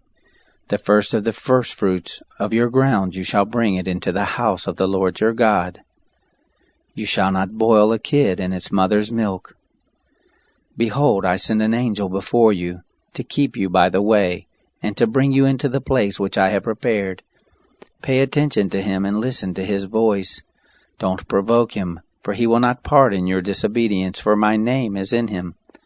But if you indeed listen to his voice, and do all that I speak, then I will be an enemy to your enemies, and an adversary to your adversaries. For my angel shall go before you, and bring you in to the Amorite, the Hittite, the Perizzite, the Canaanite, the Hivite, and the Jebusite, and I will cut them off. You shall not bow down to their gods, nor serve them, nor follow their practices, but you shall utterly overthrow them and demolish their pillars. You shall serve the Lord your God, and he will bless your bread and your water, and I will take sickness away from your midst. No one will miscarry or be barren in your land. I will fulfill the number of your days. I will send my terror before you, and will confuse all the people to whom you come, and I will make all your enemies turn their backs to you. I will send the hornet before you, which will drive out the Hivite, the Canaanite, and the Hittite from before you. I will not drive them out from before you in 1 year, lest the land become desolate, and the animals of the field multiply against you. Little by little I will drive them out from before you, until you have increased and inherit the land. I will set your border from the Red Sea, even to the sea of the Philistines, and from the wilderness to the river. For I will deliver the inhabitants of the land into your hand, and you shall drive them out before you. You shall make no covenant with them, nor with their gods. They shall not dwell in your land, lest they make you sin against me. For if you serve their gods, it will surely be a snare to you. Chapter 24. He said to Moses, Come up to the Lord, you and Aaron, Nadab and Abihu, and 70 of the elders of Israel, and worship from a distance. Moses alone shall come near to the Lord, but they shall not come near, neither shall the people go up with him. Moses came and told the people all the words of the Lord and all the ordinances. And all the people answered with one voice and said, All the words which the Lord has spoken we will do. Moses wrote all the words of the Lord, and rose up early in the morning, and built an altar under the mountain, and 12 pillars for the 12 tribes of Israel. He sent young men of the children of Israel, who offered burnt offerings, and sacrificed peace offerings of oxen to the Lord. Moses took half of the blood and put it in basins, and half of the blood he sprinkled on the altar. He took the book of the covenant, and read it in the hearing of the people, and they said, All that the Lord has spoken we will do, and be obedient. Moses took the blood and sprinkled it on the people, and said, Look, this is the blood of the covenant, which the Lord has made with you concerning all these words. Then Moses, Aaron, Nadab, Abihu, and 70 of the elders of Israel went up. They saw the God of Israel. Under his feet was like a paved work of sapphire stone, like the skies for clearness. He didn't lay his hands on the nobles of the children of Israel. They saw God, and ate and drank. The Lord said to Moses, Come up to me on the mountain and stay here, and I will give you the tables of stone with the law and the commands that I have written, that you may teach them. Moses rose up with Joshua his servant, and Moses went up into God's mountain. He said to the elders, Wait here for us until we come again to you. Behold, Aaron and Hur are with you. Whoever is involved in a dispute can go to them. Moses went up on the mountain, and the cloud covered the mountain. The glory of the Lord settled on Mount Sinai, and the cloud covered it 6 days. The 7th day he called to Moses out of the midst of the cloud. The appearance of the glory of the Lord was like devouring fire on top of the mountain in the eyes of the children of Israel. Moses entered into the midst of the cloud and went up on the mountain, and Moses was on the mountain 40 days and 40 nights. Chapter 25. The Lord spoke to Moses, saying, Speak to the children of Israel, that they take an offering for me. From everyone whose heart makes him willing you shall take my offering. This is the offering which you shall take from them: gold, silver, brass, blue, purple, scarlet, fine linen, goat's hair, ram skins dyed red, sea-cow hides, acacia wood, oil for the light, spices for the anointing oil and for the sweet incense, onyx stones, and stones to be set for the ephod and for the breastplate. Let them make me a sanctuary, that I may dwell among them, according to all that I show you, the pattern of the tent, and the pattern of all its furniture, even so you shall make it. They shall make an ark of acacia wood. Its length shall be 2.5 cubits, its breadth 1.5 cubits, and 1.5 cubits its height. You shall overlay it with pure gold. Inside and outside shall you overlay it, and shall make a gold molding around it. You shall cast 4 rings of gold for it, and put them in its 4 feet. 2 rings shall be on the one side of it, and 2 rings on the other side of it. You shall make poles of acacia wood, and overlay them with gold. You shall put the poles into the rings on the sides of the ark to carry the ark. The poles shall be in the rings of the ark. They shall not be taken from it. You shall put the testimony which I shall give you into the ark. You shall make a mercy seat of pure gold. 2.5 cubits shall be its length, and 1.5 cubits its breadth. You shall make 2 cherubim of hammered gold. You shall make them at the 2 ends of the mercy seat. Make 1 cherub at the one end, and 1 cherub at the other end. You shall make the cherubim on its 2 ends of one piece with the mercy seat. The cherubim shall spread out their wings upward, covering the mercy seat with their wings, with their faces toward one another. The faces of the cherubim shall be toward the mercy seat. You shall put the mercy seat on top of the ark, and in the ark you shall put the testimony that I will give you.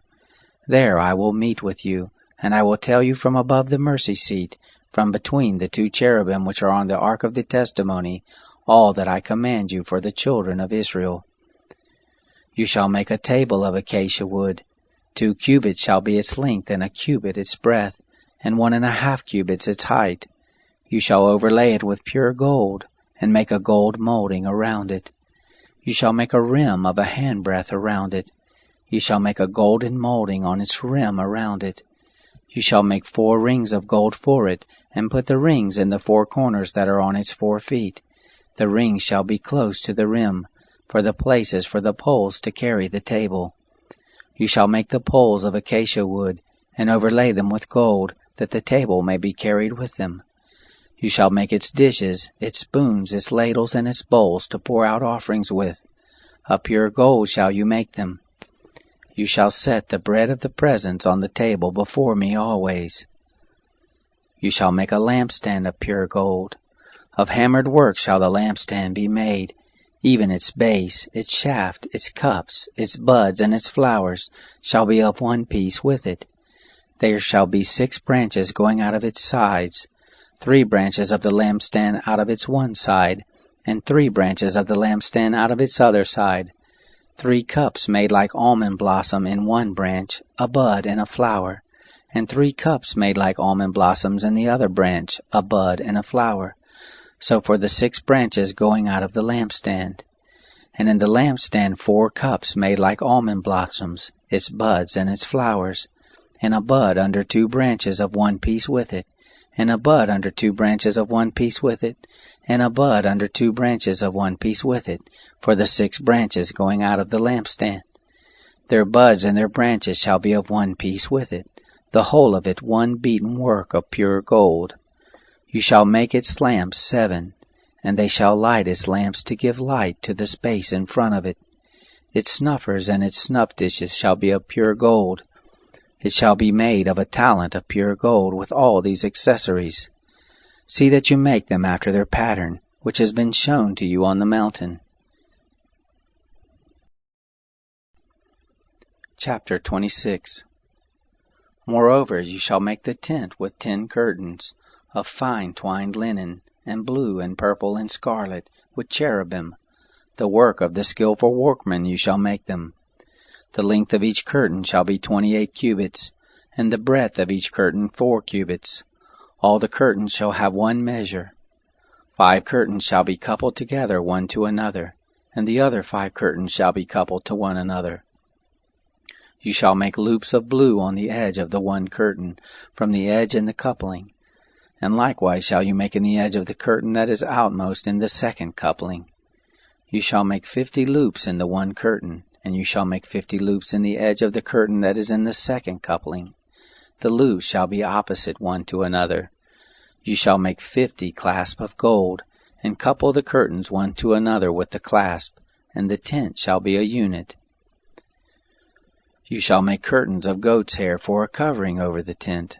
11 curtains shall you make them. The length of each curtain shall be 30 cubits, and the breadth of each curtain 4 cubits. The 11 curtains shall have one measure. You shall couple 5 curtains by themselves, and 6 curtains by themselves, and shall double over the 6th curtain in the forefront of the tent. You shall make 50 loops on the edge of the one curtain that is outmost in the coupling, and 50 loops on the edge of the curtain which is outmost in the second coupling.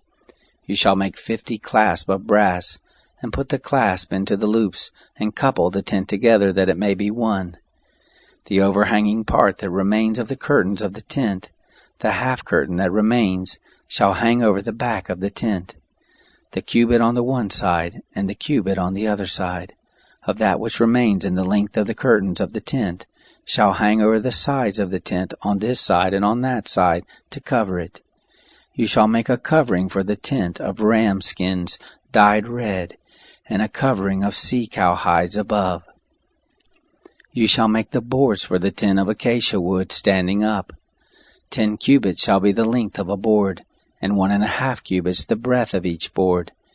There shall be 2 tenons in each board joined to one another. Thus shall you make for all the boards of the tent.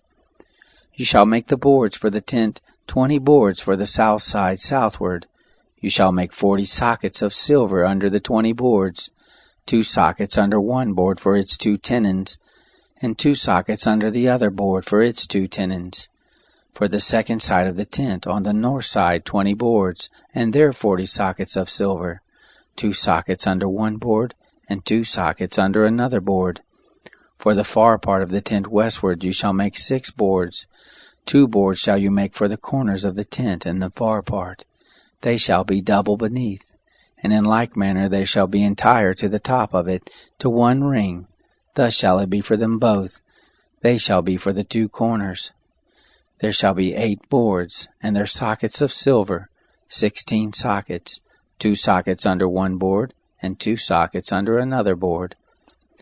You shall make bars of acacia wood, 5 for the boards of the one side of the tent, and 5 bars for the boards of the other side of the tent, and 5 bars for the boards of the side of the tent, for the far part westward.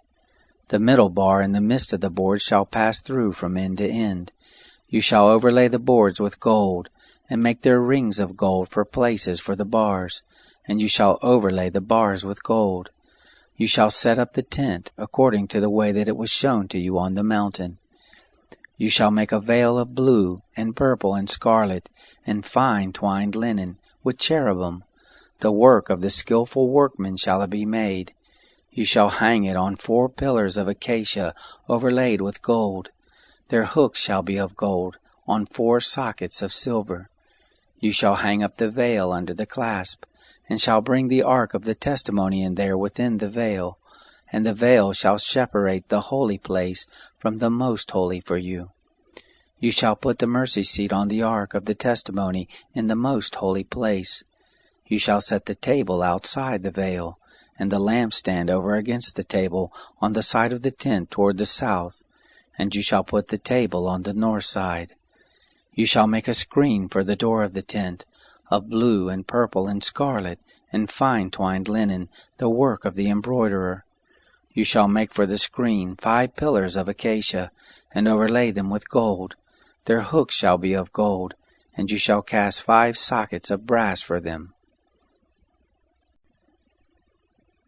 Chapter 27. You shall make the altar of acacia wood, 5 cubits long and 5 cubits broad. The altar shall be 4 square, its height shall be 3 cubits. You shall make its horns on its 4 corners. Its horns shall be of one piece with it, and you shall overlay it with brass.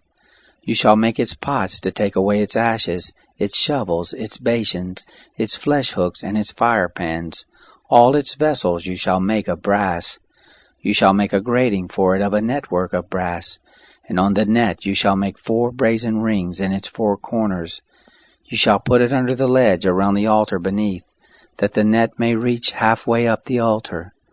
You shall make poles for the altar, poles of acacia wood, and overlay them with brass.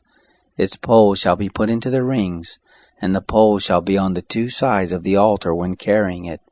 Hollow with planks shall you make it, as it has been shown you on the mountain, so shall they make it. You shall make the cord of the tent. For the south side southward there shall be hangings for the cord of fine twined linen, 100 cubits long for one side. And the pillars of it shall be 20, and their sockets 20, of brass. The hooks of the pillars and their fillets shall be of silver. Likewise for the north side in length there shall be hangings, 100 cubits long, and the pillars of it 20, and their sockets 20, of brass. The hooks of the pillars and their fillets of silver. For the breadth of the court on the west side shall be hangings of 50 cubits, their pillars 10, and their sockets 10. The breadth of the court on the east side eastward shall be 50 cubits. The hangings for the one side of the gate shall be 15 cubits, their pillars 3, and their sockets 3. For the other side shall be hangings of 15 cubits, their pillars 3, and their sockets 3.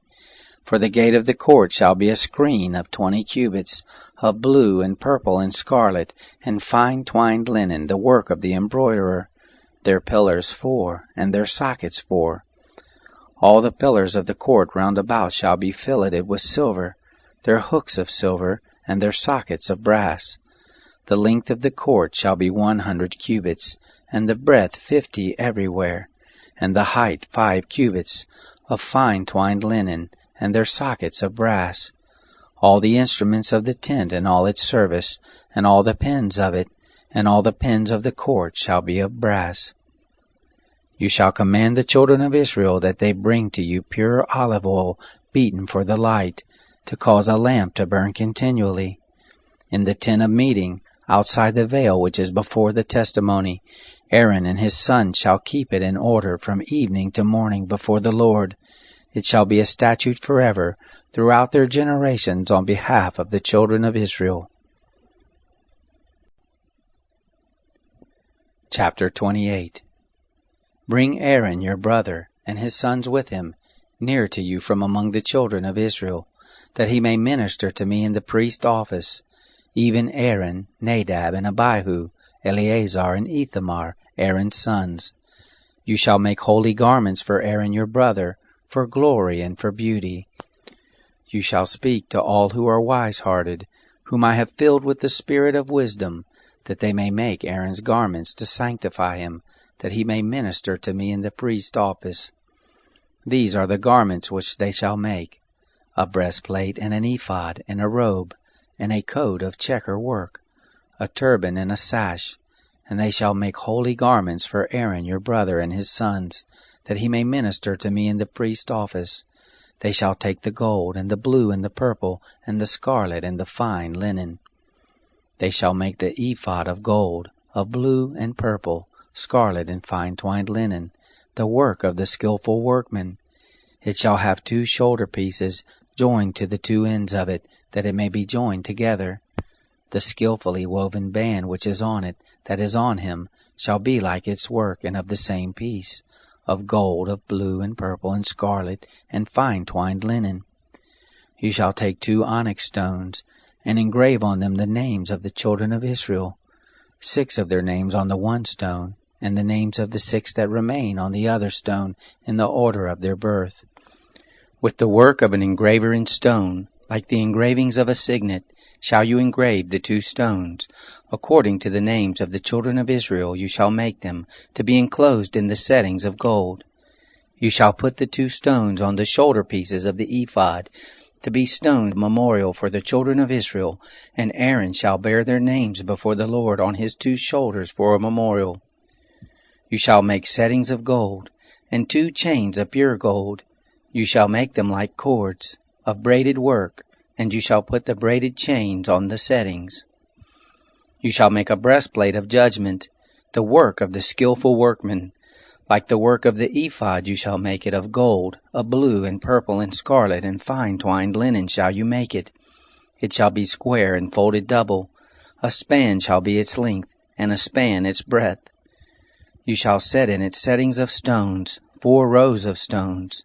A row of ruby, topaz, and beryl shall be the first row, and the second row a turquoise, a sapphire, and an emerald, and the third row a jacinth, an agate, and an amethyst, and the fourth row a chrysolite, an onyx, and a jasper. They shall be enclosed in gold in their settings. The stones shall be according to the names of the children of Israel, 12 according to their names, like the engravings of a signet, every one according to his name. They shall be for the 12 tribes. You shall make on the breastplate chains like cords of braided work of pure gold. You shall make on the breastplate 2 rings of gold, and shall put the 2 rings on the 2 ends of the breastplate. You shall put the 2 braided chains of gold in the 2 rings at the ends of the breastplate. The other 2 ends of the 2 braided chains you shall put on the 2 settings, and put them on the shoulder pieces of the ephod in the forepart of it. You shall make 2 rings of gold, and you shall put them on the 2 ends of the breastplate on its edge, which is toward the side of the ephod inward. You shall make 2 rings of gold, and shall put them on the 2 shoulder pieces of the ephod underneath, in the forepart of it, close by the coupling of it, above the skillfully woven band of the ephod. They shall bind the breastplate by the rings of it to the rings of the ephod with a lace of blue, that it may be on the skillfully woven band of the ephod, and that the breastplate may not swing out from the ephod.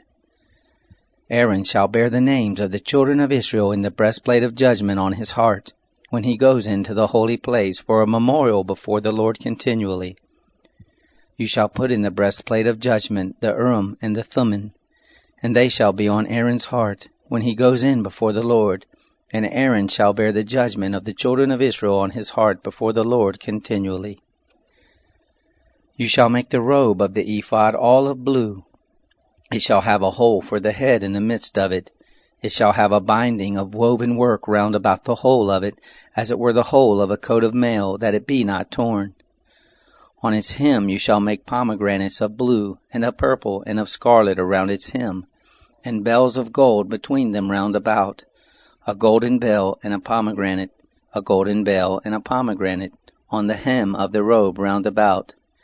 It shall be on Aaron to minister, and the sound of it shall be heard when he goes into the holy place before the Lord, and when he comes out, that he not die.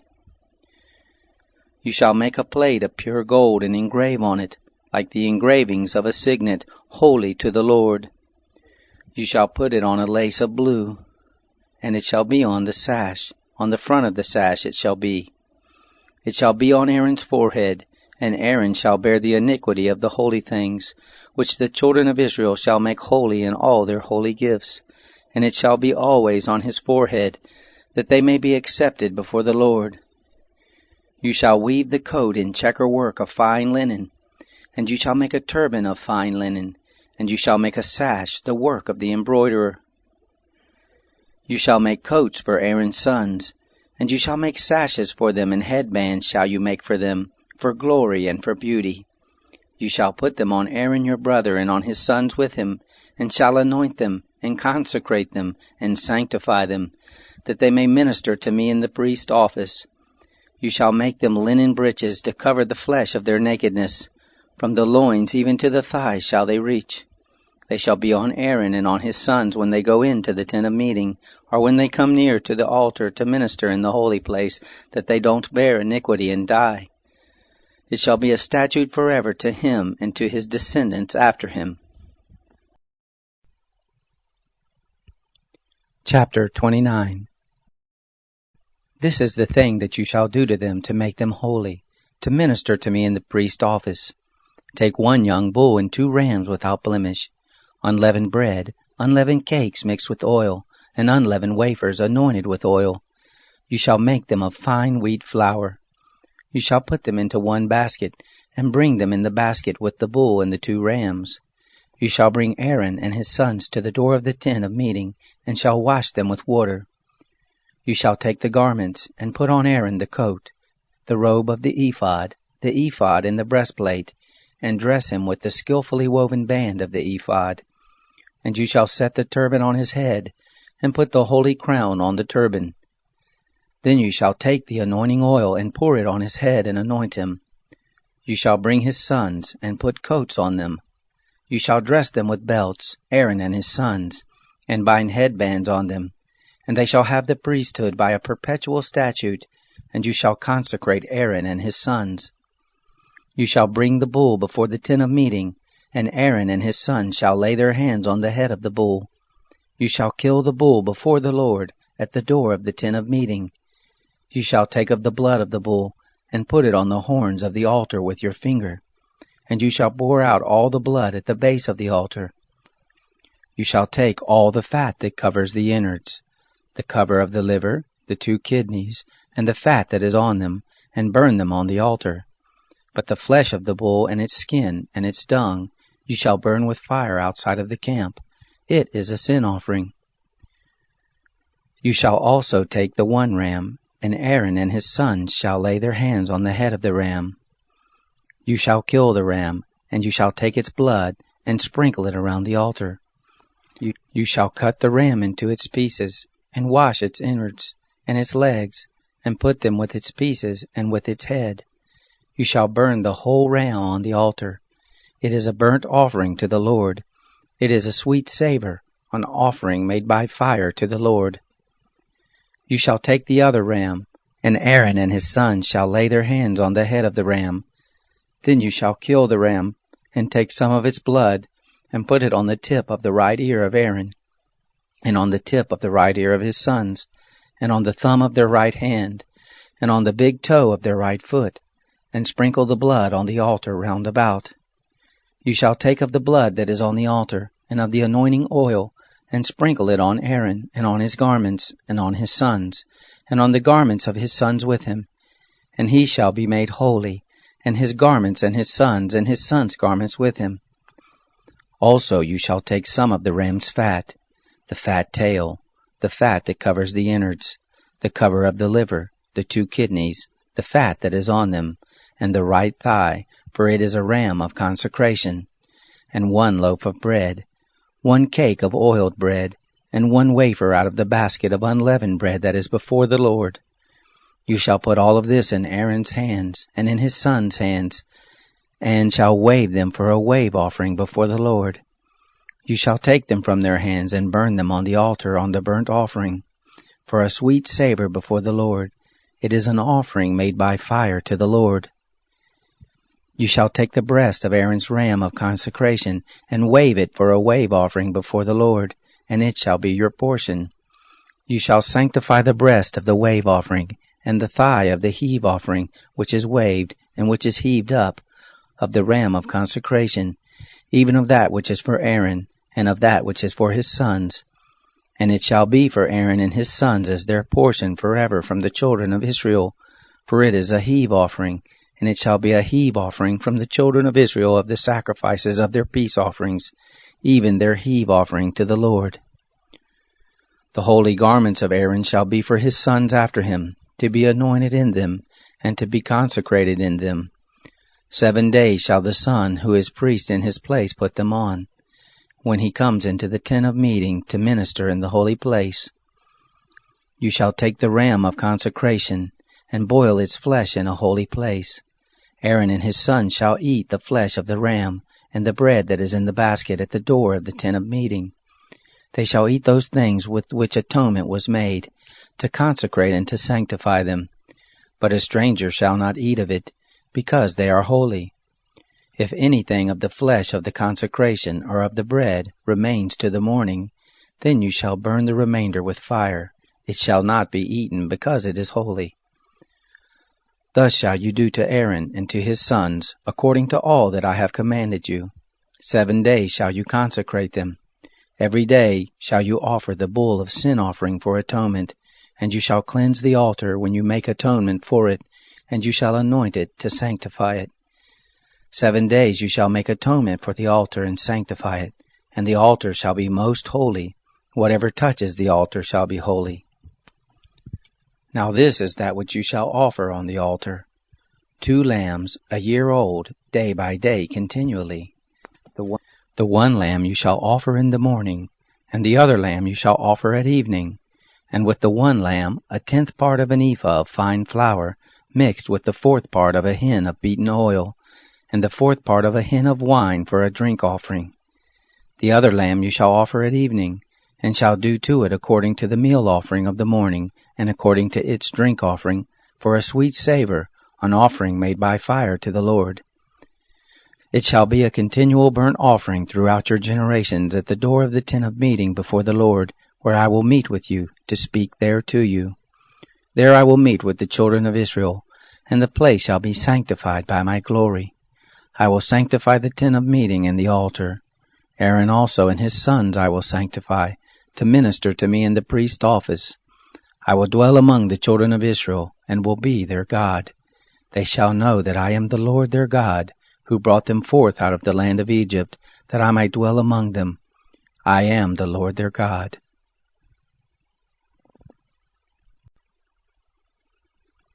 Chapter 30. You shall make an altar to burn incense on. You shall make it of acacia wood. Its length shall be a cubit, and its breadth a cubit. It shall be square, and its height shall be 2 cubits. Its horn shall be of 1 piece with it. You shall overlay it with pure gold, the top of it, the sides of it round it, and its horns.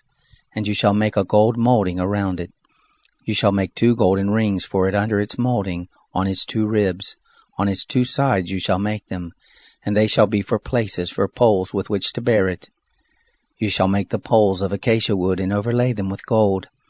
You shall put it before the veil that is by the ark of the testimony, before the mercy seat that is over the testimony, where I will meet with you. Aaron shall burn incense of sweet spices on it every morning. When he tends the lamps, he shall burn it. When Aaron lights the lamps at evening, he shall burn it, a perpetual incense before the Lord throughout your generations. You shall offer no strange incense on it, nor burnt offering, nor meal offering, and you shall pour no drink offering on it. Aaron shall make atonement on its horns once in the year, with the blood of the sin offering of atonement. Once in the year he shall make atonement for it throughout your generations. It is most holy to the Lord. The Lord spoke to Moses, saying, When you take a census of the children of Israel, according to those who are numbered among them, then each man shall give a ransom for his soul to the Lord, when you number him, that there be no plague among them when you number them. They shall give this, every one who passes over to those who are numbered, half a shekel after the shekel of the sanctuary. The shekel is 20 gerahs. Half a shekel for an offering to the Lord. Every one who passes over to those who are numbered, from 20 years old and upward, shall give the offering to the Lord. The rich shall not give more, and the poor shall not give less than the half shekel, when they give the offering of the Lord, to make atonement for your souls. You shall take the atonement money from the children of Israel, and shall appoint it for the service of the tent of meeting, that it may be a memorial for the children of Israel before the Lord, to make atonement for your souls. The Lord spoke to Moses, saying, You shall also make a basin of brass, and the base of it of brass, in which to wash. You shall put it between the tent of meeting and the altar, and you shall put water in it. Aaron and his sons shall wash their hands and their feet in it. When they go into the tent of meeting, they shall wash with water, that they not die, or when they come near to the altar to minister, to burn an offering made by fire to the Lord. So they shall wash their hands and their feet, that they not die. It shall be a statute forever to them, even to him and to his descendants throughout their generations. Moreover, the Lord spoke to Moses, saying, Also take fine spices, of liquid myrrh, 500 shekels, and of fragrant cinnamon half as much, even 250, and of fragrant cane 250, and of cassia 500, after the shekel of the sanctuary, and a hin of olive oil. You shall make it a holy anointing oil, a perfume, compounded after the art of the perfumer. It shall be a holy anointing oil. You shall use it to anoint the tent of meeting, the ark of the testimony, the table and all its articles, the lampstand and its accessories, the altar of incense, the altar of burnt offerings with all its utensils, and the basin with its base. You shall sanctify them, that they may be most holy.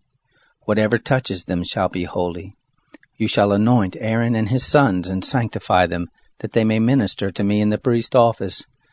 You shall speak to the children of Israel, saying, This shall be a holy anointing oil to me throughout your generations. It shall not be poured on man's flesh, neither shall you make any like it, according to its composition. It is holy. It shall be holy to you. Whoever compounds any like it, or whoever puts any of it on a stranger, he shall be cut off from his people.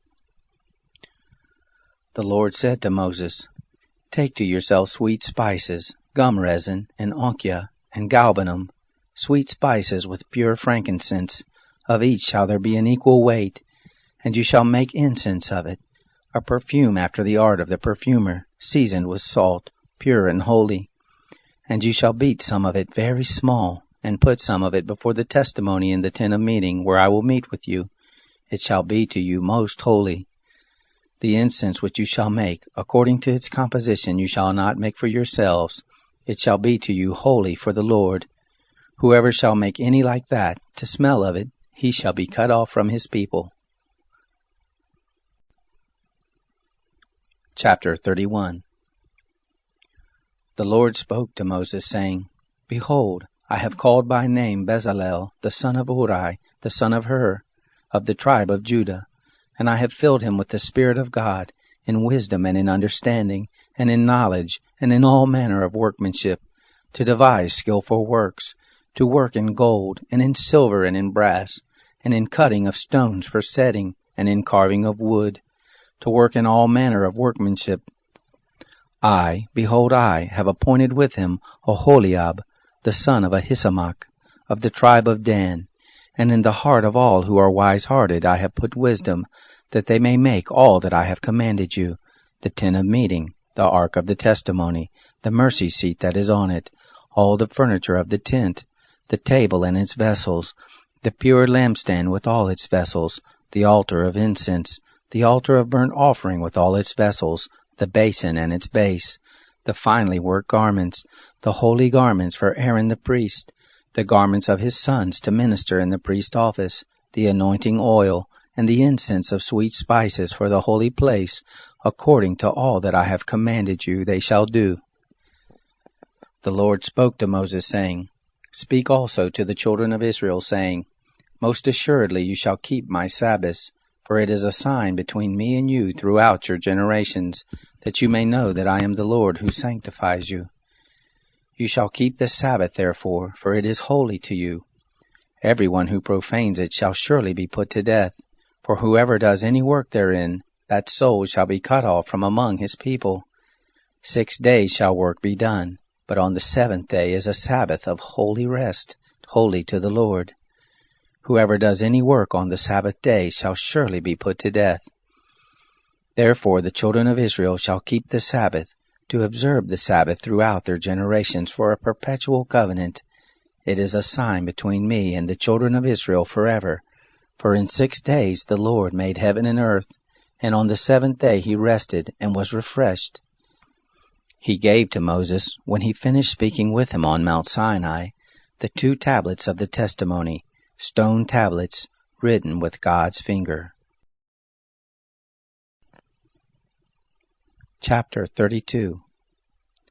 When the people saw that Moses delayed to come down from the mountain, the people gathered themselves together to Aaron and said to him, Come, make us gods which shall go before us.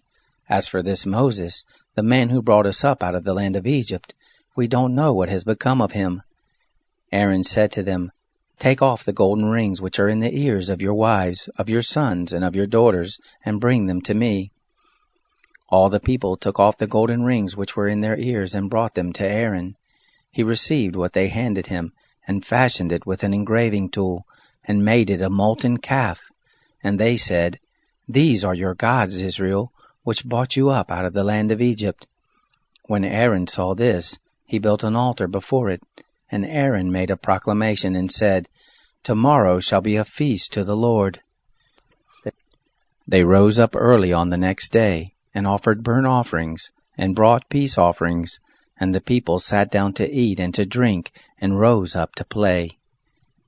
The Lord spoke to Moses, Go, get down, for your people who you brought up out of the land of Egypt have corrupted themselves. They have turned aside quickly out of the way which I commanded them. They have made themselves a molten calf, and have worshipped it, and have sacrificed to it, and said, These are your gods, Israel, which brought you up out of the land of Egypt. The Lord said to Moses, I have seen these people, and behold, they are a stiff-necked people. Now therefore leave me alone, that my wrath may burn hot against them, and that I may consume them, and I will make of you a great nation. Moses begged the Lord his God, and said, O Lord, why does your wrath burn hot against your people, that you have brought forth out of the land of Egypt with great power and with a mighty hand? Why should the Egyptians speak, saying, He brought them forth for evil, to kill them in the mountains, and to consume them from the surface of the earth? Turn from your fierce wrath, and repent of this evil against your people. Remember Abraham, Isaac, and Israel, your servants, to whom you swore by your own self, and said to them, I will multiply your seed as the stars of the sky, and all this land that I have spoken of I will give to your seed, and they shall inherit it forever. The Lord repented of the evil which he had said he would do to his people. Moses turned and went down from the mountain, with the 2 tablets of the testimony in his hand, tablets that were written on both their sides. On the one side and on the other they were written. The tablets were the work of God, and the writing was the writing of God, engraved on the tables.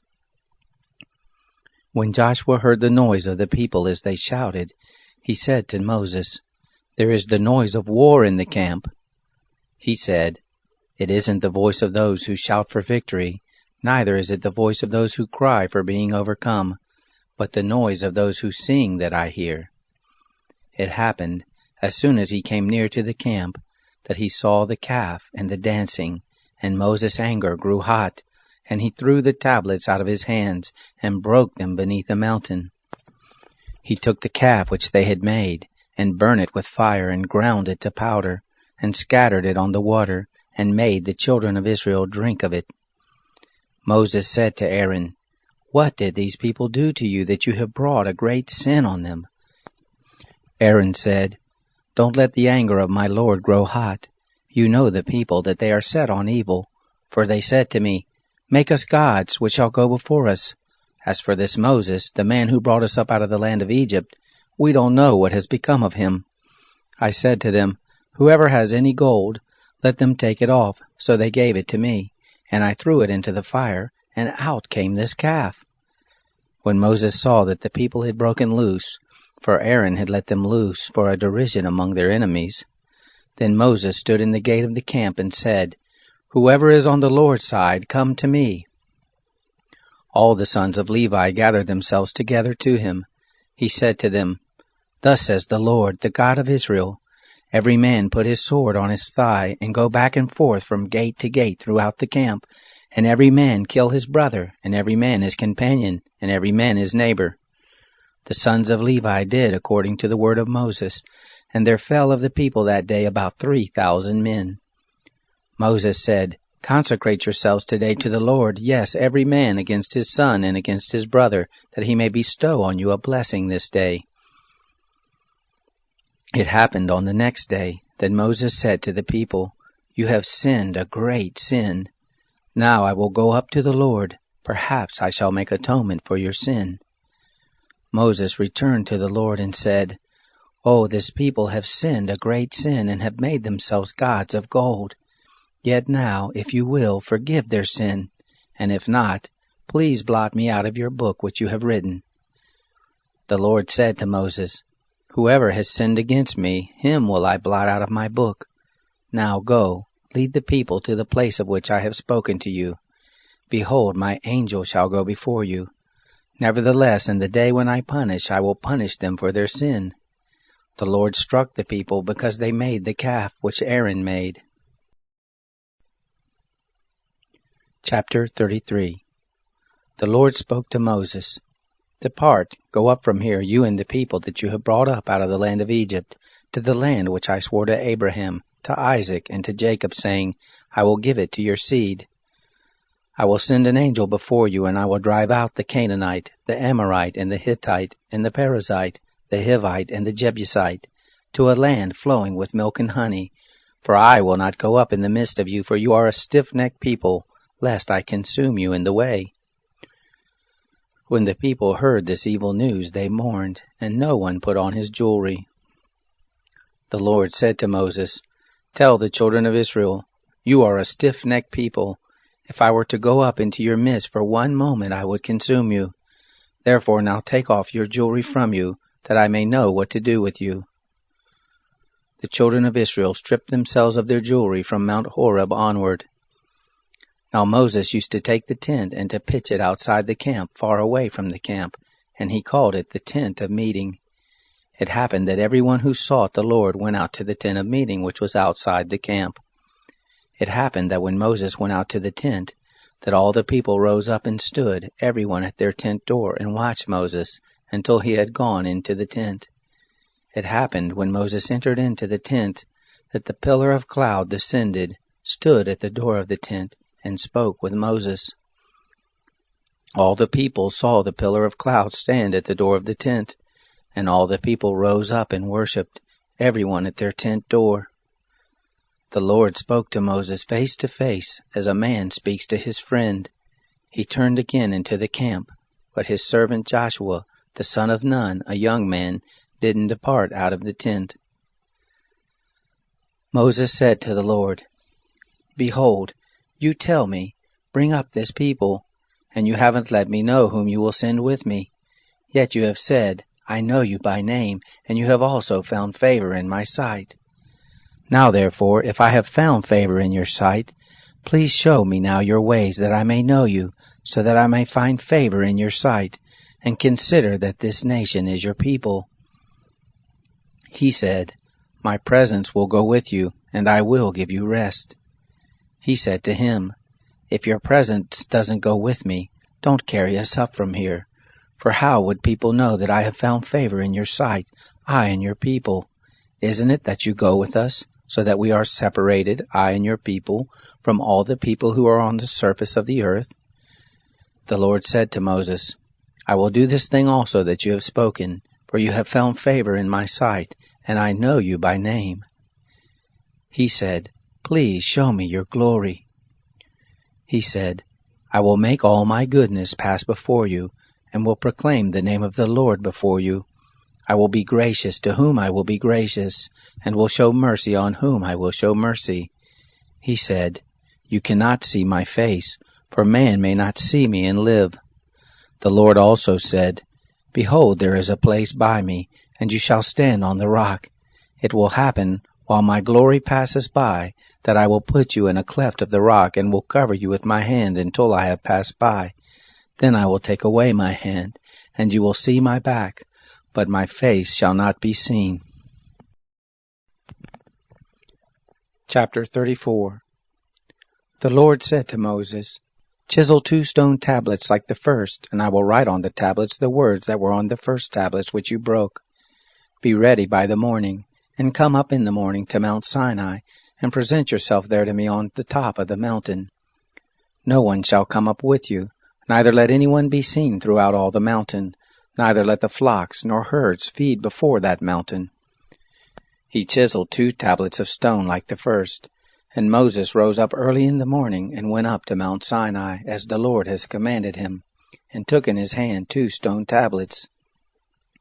The Lord descended in the cloud, and stood with him there, and proclaimed the name of the Lord. The Lord passed by before him, and proclaimed, "The Lord, a merciful and gracious God, slow to anger, and abundant in loving kindness and truth, keeping loving kindness for thousands, forgiving iniquity and disobedience and sin, and that will by no means clear the guilty, visiting the iniquity of the fathers on the children, and on the children's children, on the 3rd and on the 4th generation." Moses hurried and bowed his head toward the earth and worshipped.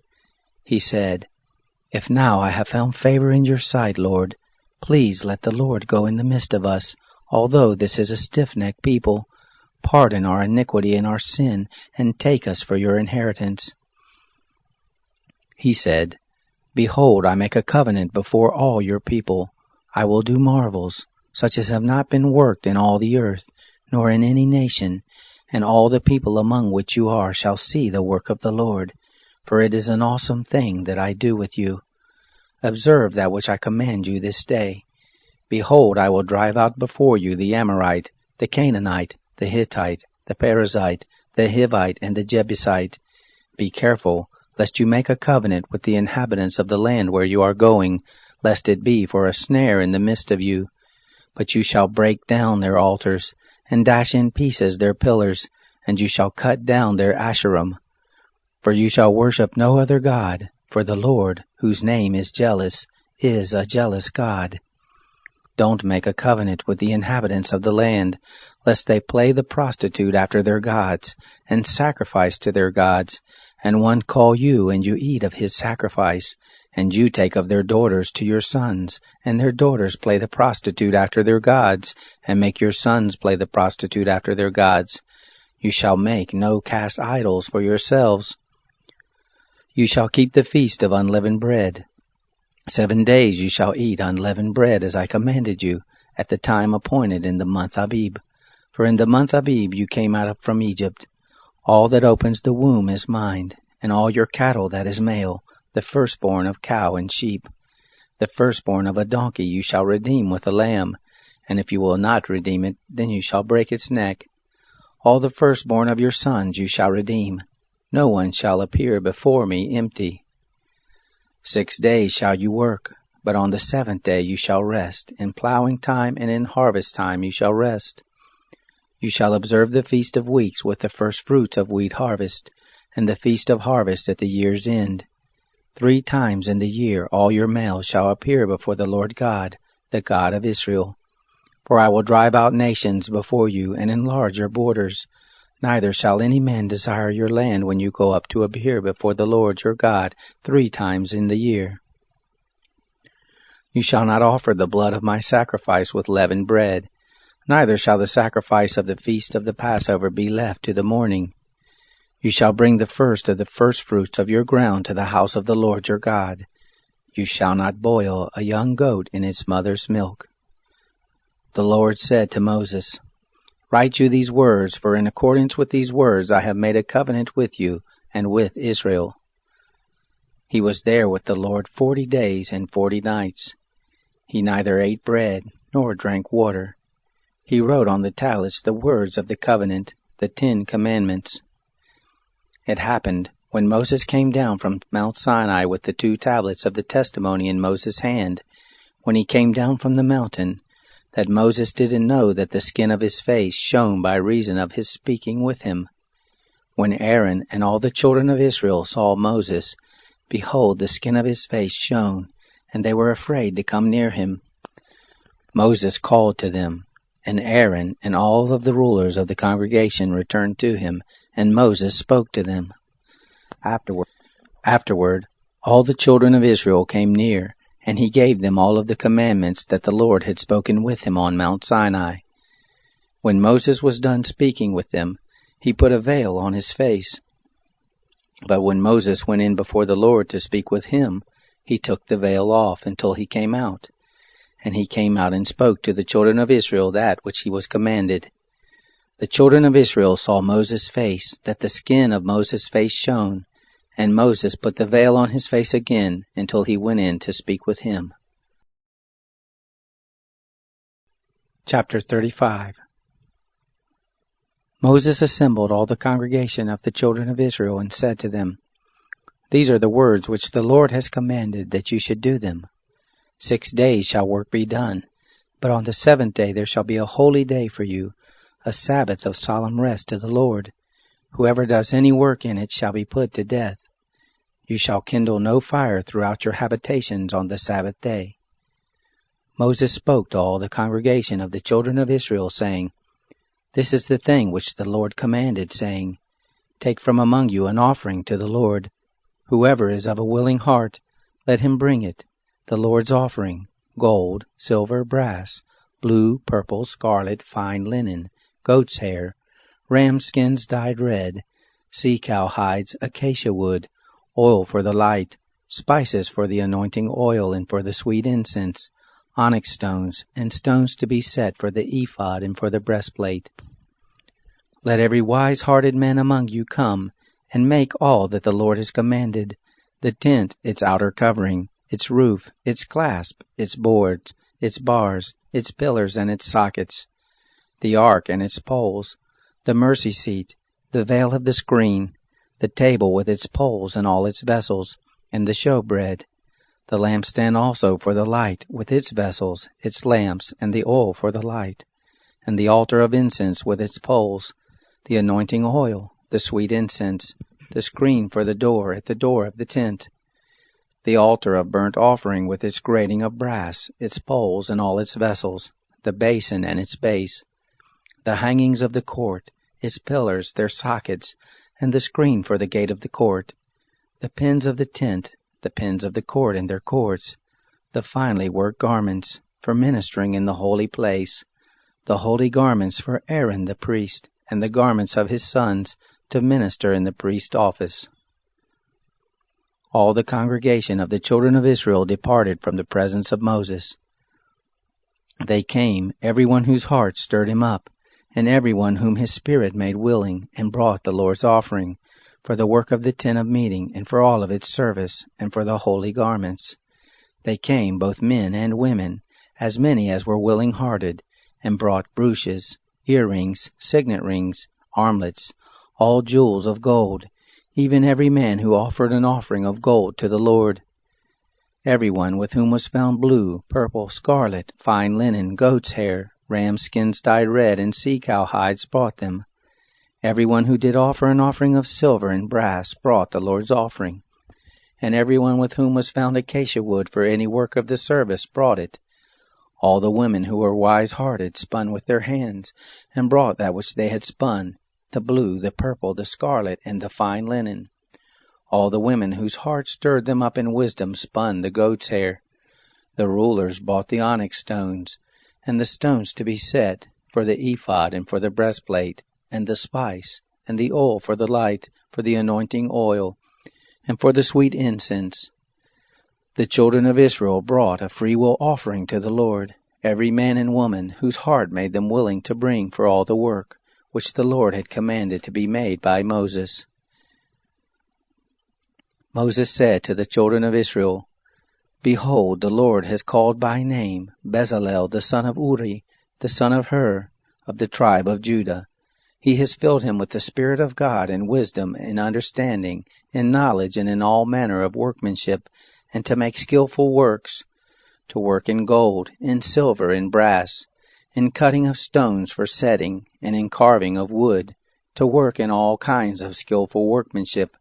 He has put in his heart that he may teach, both he and Aholiab the son of Ahisamach, of the tribe of Dan.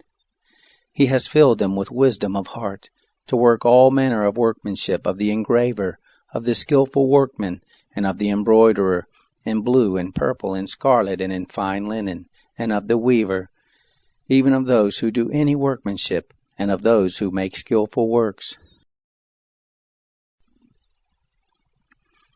Chapter 36. Bezalel and Aholiab shall work with every wise-hearted man, in whom the Lord has put wisdom and understanding to know how to work all the work for the service of the sanctuary, according to all that the Lord has commanded. Moses called Bezalel and Aholiab, and every wise-hearted man, in whose heart the Lord had put wisdom, even every one whose heart stirred him up to come to the work to do it. And they received from Moses all the offering which the children of Israel had brought for the work of the service of the sanctuary with which to make it. They brought yet to him freewill offerings every morning.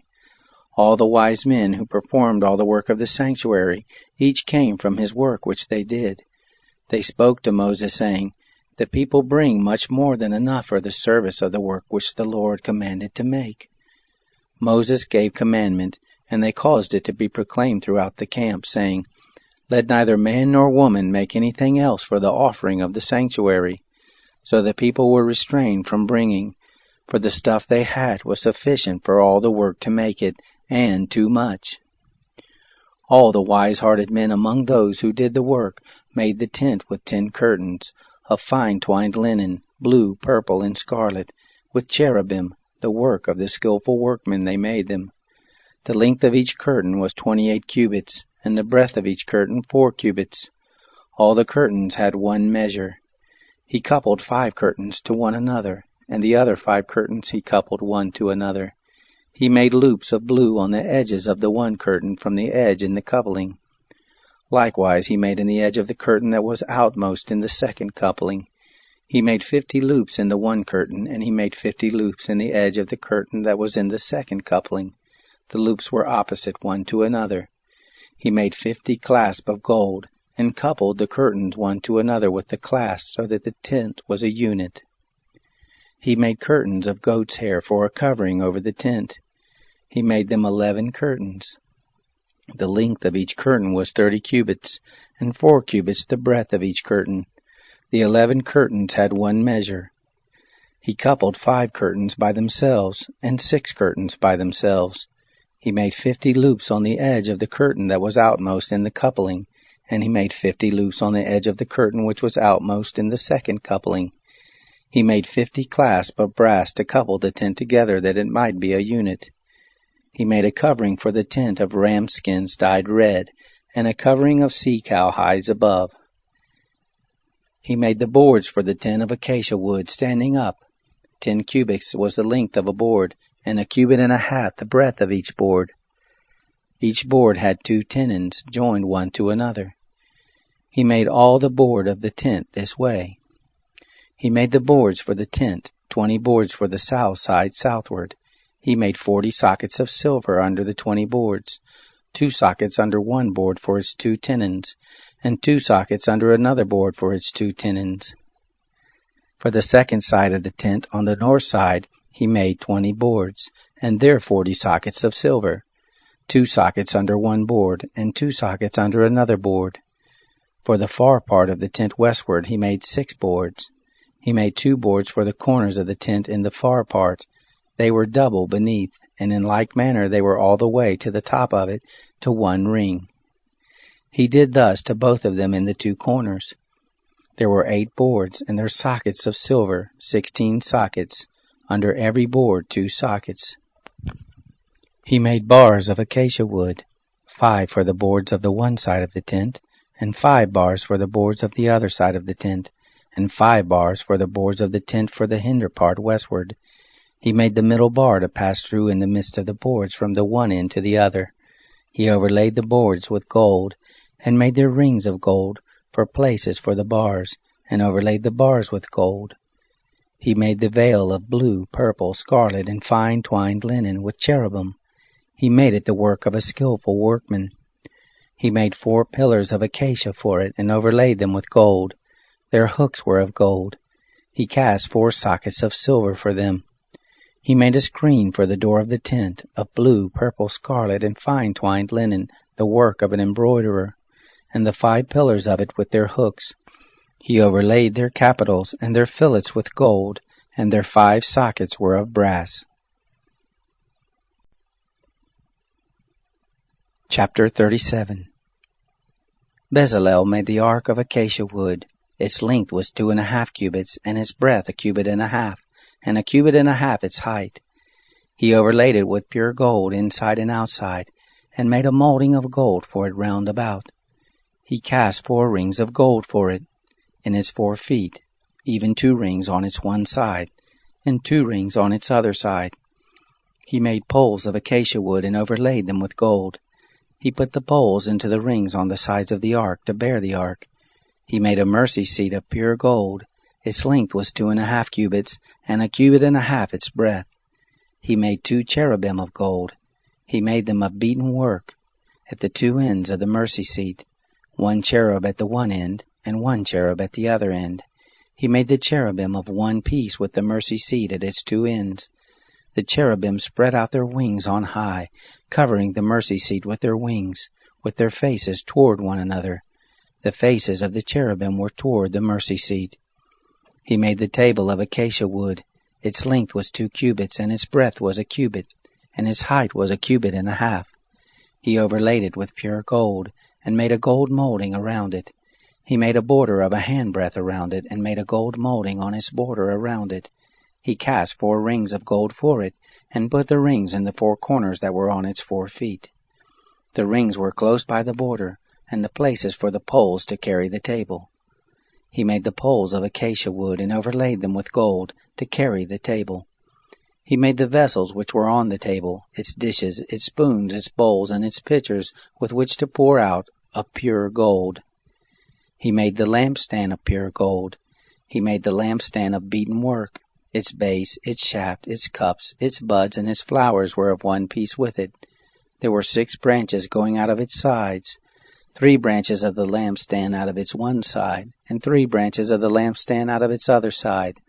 3 cups made like almond blossoms in one branch, a bud and a flower, and 3 cups made like almond blossoms in the other branch, a bud and a flower. So for the 6 branches going out of the lampstand. In the lampstand were 4 cups made like almond blossoms, its buds and its flowers, and a bud under 2 branches of one piece with it, and a bud under 2 branches of one piece with it, and a bud under 2 branches of one piece with it, for the 6 branches going out of it. Their buds and their branches were of one piece with it. The whole thing was of one beaten work of pure gold. He made its 7 lamps, and its snuffers, and its snuff dishes of pure gold. He made it of a talent of pure gold, with all its vessels. He made the altar of incense of acacia wood. It was square, its length was 1 cubit, and its breadth 1 cubit. Its height was 2 cubits. Its horns were of one piece with it. He overlaid it with pure gold, its top, its sides around it, and its horns. He made a gold molding around it. He made 2 golden rings for it under its molding crown, on its 2 ribs, on its 2 sides, for places for poles with which to carry it. He made the poles of acacia wood, and overlaid them with gold. He made the holy anointing oil, and the pure incense of sweet spices, after the art of the perfumer. Chapter 38. He made the altar of burnt offering of acacia wood. It was square. Its length was 5 cubits, its breadth was 5 cubits, and its height was 3 cubits. He made its horns on its 4 corners. Its horns were of one piece with it, and he overlaid it with brass. He made all the vessels of the altar, the pots, the shovels, the basins, the flesh hooks, and the firepans. He made all its vessels of brass. He made for the altar a grating of a network of brass, under the ledge around it beneath, reaching halfway up. He cast 4 rings for the 4 ends of brass grating, to be places for the poles. He made the poles of acacia wood and overlaid them with brass. He put the poles into the rings on the sides of the altar with which to carry it. He made it hollow with planks. He made the basin of brass and its base of brass, out of the mirrors of the ministering women who ministered at the door of the tent of meeting. He made the court. For the south side southward, the hangings of the court were of fine twined linen, 100 cubits. Their pillars were 20, and their sockets 20, of brass. The hooks of the pillars and their fillets were of silver. For the north side, 100 cubits. Their pillars 20, and their sockets 20, of brass. The hooks of the pillars and their fillets of silver. For the west side were hangings of 50 cubits. Their pillars 10, and their sockets 10. The hooks of the pillars and their fillets of silver. For the east side eastward 50 cubits. The hangings for the one side were 15 cubits, their pillars 3, and their sockets 3. And so for the other side. On this hand and that hand by the gate of the court were hangings of 15 cubits, their pillars 3, and their sockets 3. All the hangings around the court were of fine twined linen. The sockets for the pillars were of brass. The hooks of the pillars and their fillets were of silver, and the overlaying of their capitals of silver, and all the pillars of the court were filleted with silver. The screen for the gate of the court was the work of the embroiderer, of blue, purple, scarlet, and fine twined linen. 20 cubits was the length, and the height and the breadth was 5 cubits, like to the hangings of the court. Their pillars were 4, and their sockets 4, of brass, their hooks of silver, and the overlaying of their capitals and their fillets of silver. All the pins of the tent and around the court were of brass. This is the amount of material used for the tent, even the tent of the testimony, as they were counted, according to the commandment of Moses, for the service of the Levites, by the hand of Ithamar the son of Aaron the priest. Bezalel the son of Uri the son of Hur of the tribe of Judah made all that the Lord commanded Moses. With him was Aholiab the son of Ahisamach of the tribe of Dan, an engraver, and a skillful workman, and an embroiderer in blue, and purple, and scarlet, and in fine linen. All the gold that was used for the work, and all the work of the sanctuary, even the gold of the offering, was 29 talents, and 730 shekels, after the shekel of the sanctuary. The silver of those who were numbered of the congregation was 100 talents, and 1,775 shekels, after the shekel of the sanctuary. A bekah a head, that is, half a shekel, after the shekel of the sanctuary, for everyone who passed over, to those who were numbered, from 20 years old and upward, for 603,550 men. The 100 talents of silver were for casting the sockets of the sanctuary and the sockets of the veil, 100 sockets for the 100 talents, a talent for a socket. Of the 1,775 shekels he made hooks for the pillars, overlaid their capitals, and made fillets for them. The brass of the offering was 70 talents, and 2,400 shekels. With this he made the sockets to the door of the tent of meeting, the brazen altar, the brazen grating for it, all the vessels of the altar, the sockets around the court, the sockets of the gate of the court, all the pins of the tent, and all the pins around the court. Chapter 39. Of the blue, purple, and scarlet they made finely worked garments for ministering in the holy place, and made the holy garments for Aaron, as the Lord commanded Moses. He made the ephod of gold, blue, purple, scarlet, and fine twined linen. They beat the gold into thin plates, and cut it into wires, to work it in the blue, in the purple, in the scarlet, and in the fine linen, the work of the skillful workman. They made shoulder pieces for it joined together. At the two ends it was joined together. The skillfully woven band that was on it, with which to fasten it on, was of the same piece like its work, of gold, of blue, purple, scarlet, and fine twined linen, as the Lord commanded Moses. They worked the onyx stones, enclosed in settings of gold, engraved with the engravings of a signet according to the names of the children of Israel. He put them on the shoulder pieces of the ephod, to be stones of memorial for the children of Israel, as the Lord commanded Moses. He made the breastplate, the work of a skillful workman, like the work of the ephod, of gold, of blue, purple, scarlet, and fine twined linen. It was square. They made the breastplate double. Its length was a span, and its breadth a span, being double. They set in it 4 rows of stones. A row of ruby, topaz, and beryl was the first row, and the second row, a turquoise, a sapphire, and an emerald, and the third row, a jacinth, an agate, and an amethyst, and the fourth row, a chrysolite, an onyx, and a jasper. They were enclosed in gold settings. The stones were according to the names of the children of Israel, 12 according to their names, like the engravings of a signet, every one according to his name for the 12 tribes. They made on the breastplate chains like cords of braided work of pure gold. They made 2 settings of gold and 2 gold rings, and put the 2 rings on the 2 ends of the breastplate. They put the 2 braided chains of gold in the 2 rings at the ends of the breastplate. The other 2 ends of the 2 braided chains they put on the 2 settings, and put them on the shoulder pieces of the ephod in the front of it. They made 2 rings of gold, and put them on the 2 ends of the breastplate on the edge of it, which was toward the side of the ephod inward. They made 2 rings of gold, and put them on the 2 shoulder pieces of the ephod underneath, in the front of it, close by its coupling, above the skillfully woven band of the ephod. They bound the breastplate by its rings to the rings of the ephod with a lace of blue, that it might be on the skillfully woven band of the ephod, and that the breastplate might not come loose from the ephod, as the Lord commanded Moses. He made the robe of the ephod of woven work, all of blue. The opening of the robe in the midst of it was like the opening of a coat of mail, with a binding around its opening that it should not be torn. They made on the skirts of the robe pomegranates of blue, purple, scarlet, and twined linen. They made bells of pure gold, and put the bells between the pomegranates around the skirts of the robe between the pomegranates. A bell and a pomegranate, a bell and a pomegranate, around the skirts of the robe to minister in, as the Lord commanded Moses. They made the coats of fine linen of woven work for Aaron and for his sons, and the turban of fine linen, and the linen headbands of fine linen, and the linen breeches of fine twined linen, and the sash of fine twined linen, and blue, and purple, and scarlet, the work of the embroiderer, as the Lord commanded Moses. They made the plate of the holy crown of pure gold, and wrote on it a writing, like the engravings of a signet, Holy to the Lord. They tied to it a lace of blue to fasten it on the turban above, as the Lord commanded Moses.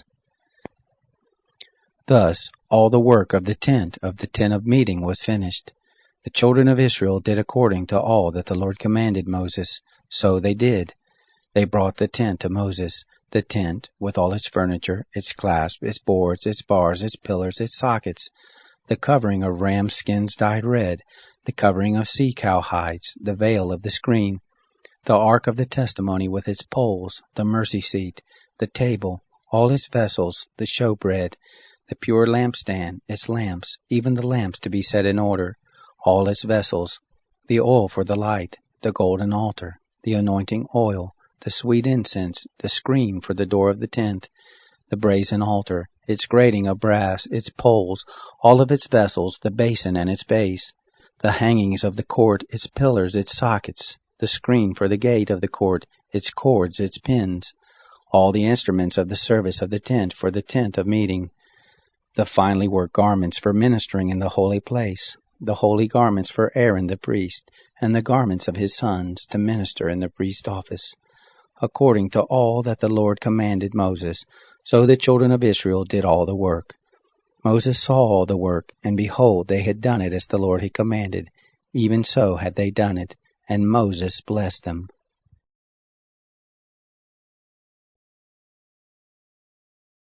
Chapter 40. The Lord spoke to Moses, saying, On the 1st day of the 1st month, you shall raise up the tent of meeting. You shall put the ark of the testimony in it, and you shall screen the ark with the veil. You shall bring in the table, and set in order the things that are on it. You shall bring in the lampstand, and light the lamps of it. You shall set the golden altar for incense before the ark of the testimony, and put the screen of the door to the tent. You shall set the altar of burnt offering before the door of the tent of meeting. You shall set the basin between the tent of meeting and the altar, and shall put water therein. You shall set up the court around it, and hang up the screen of the gate of the court.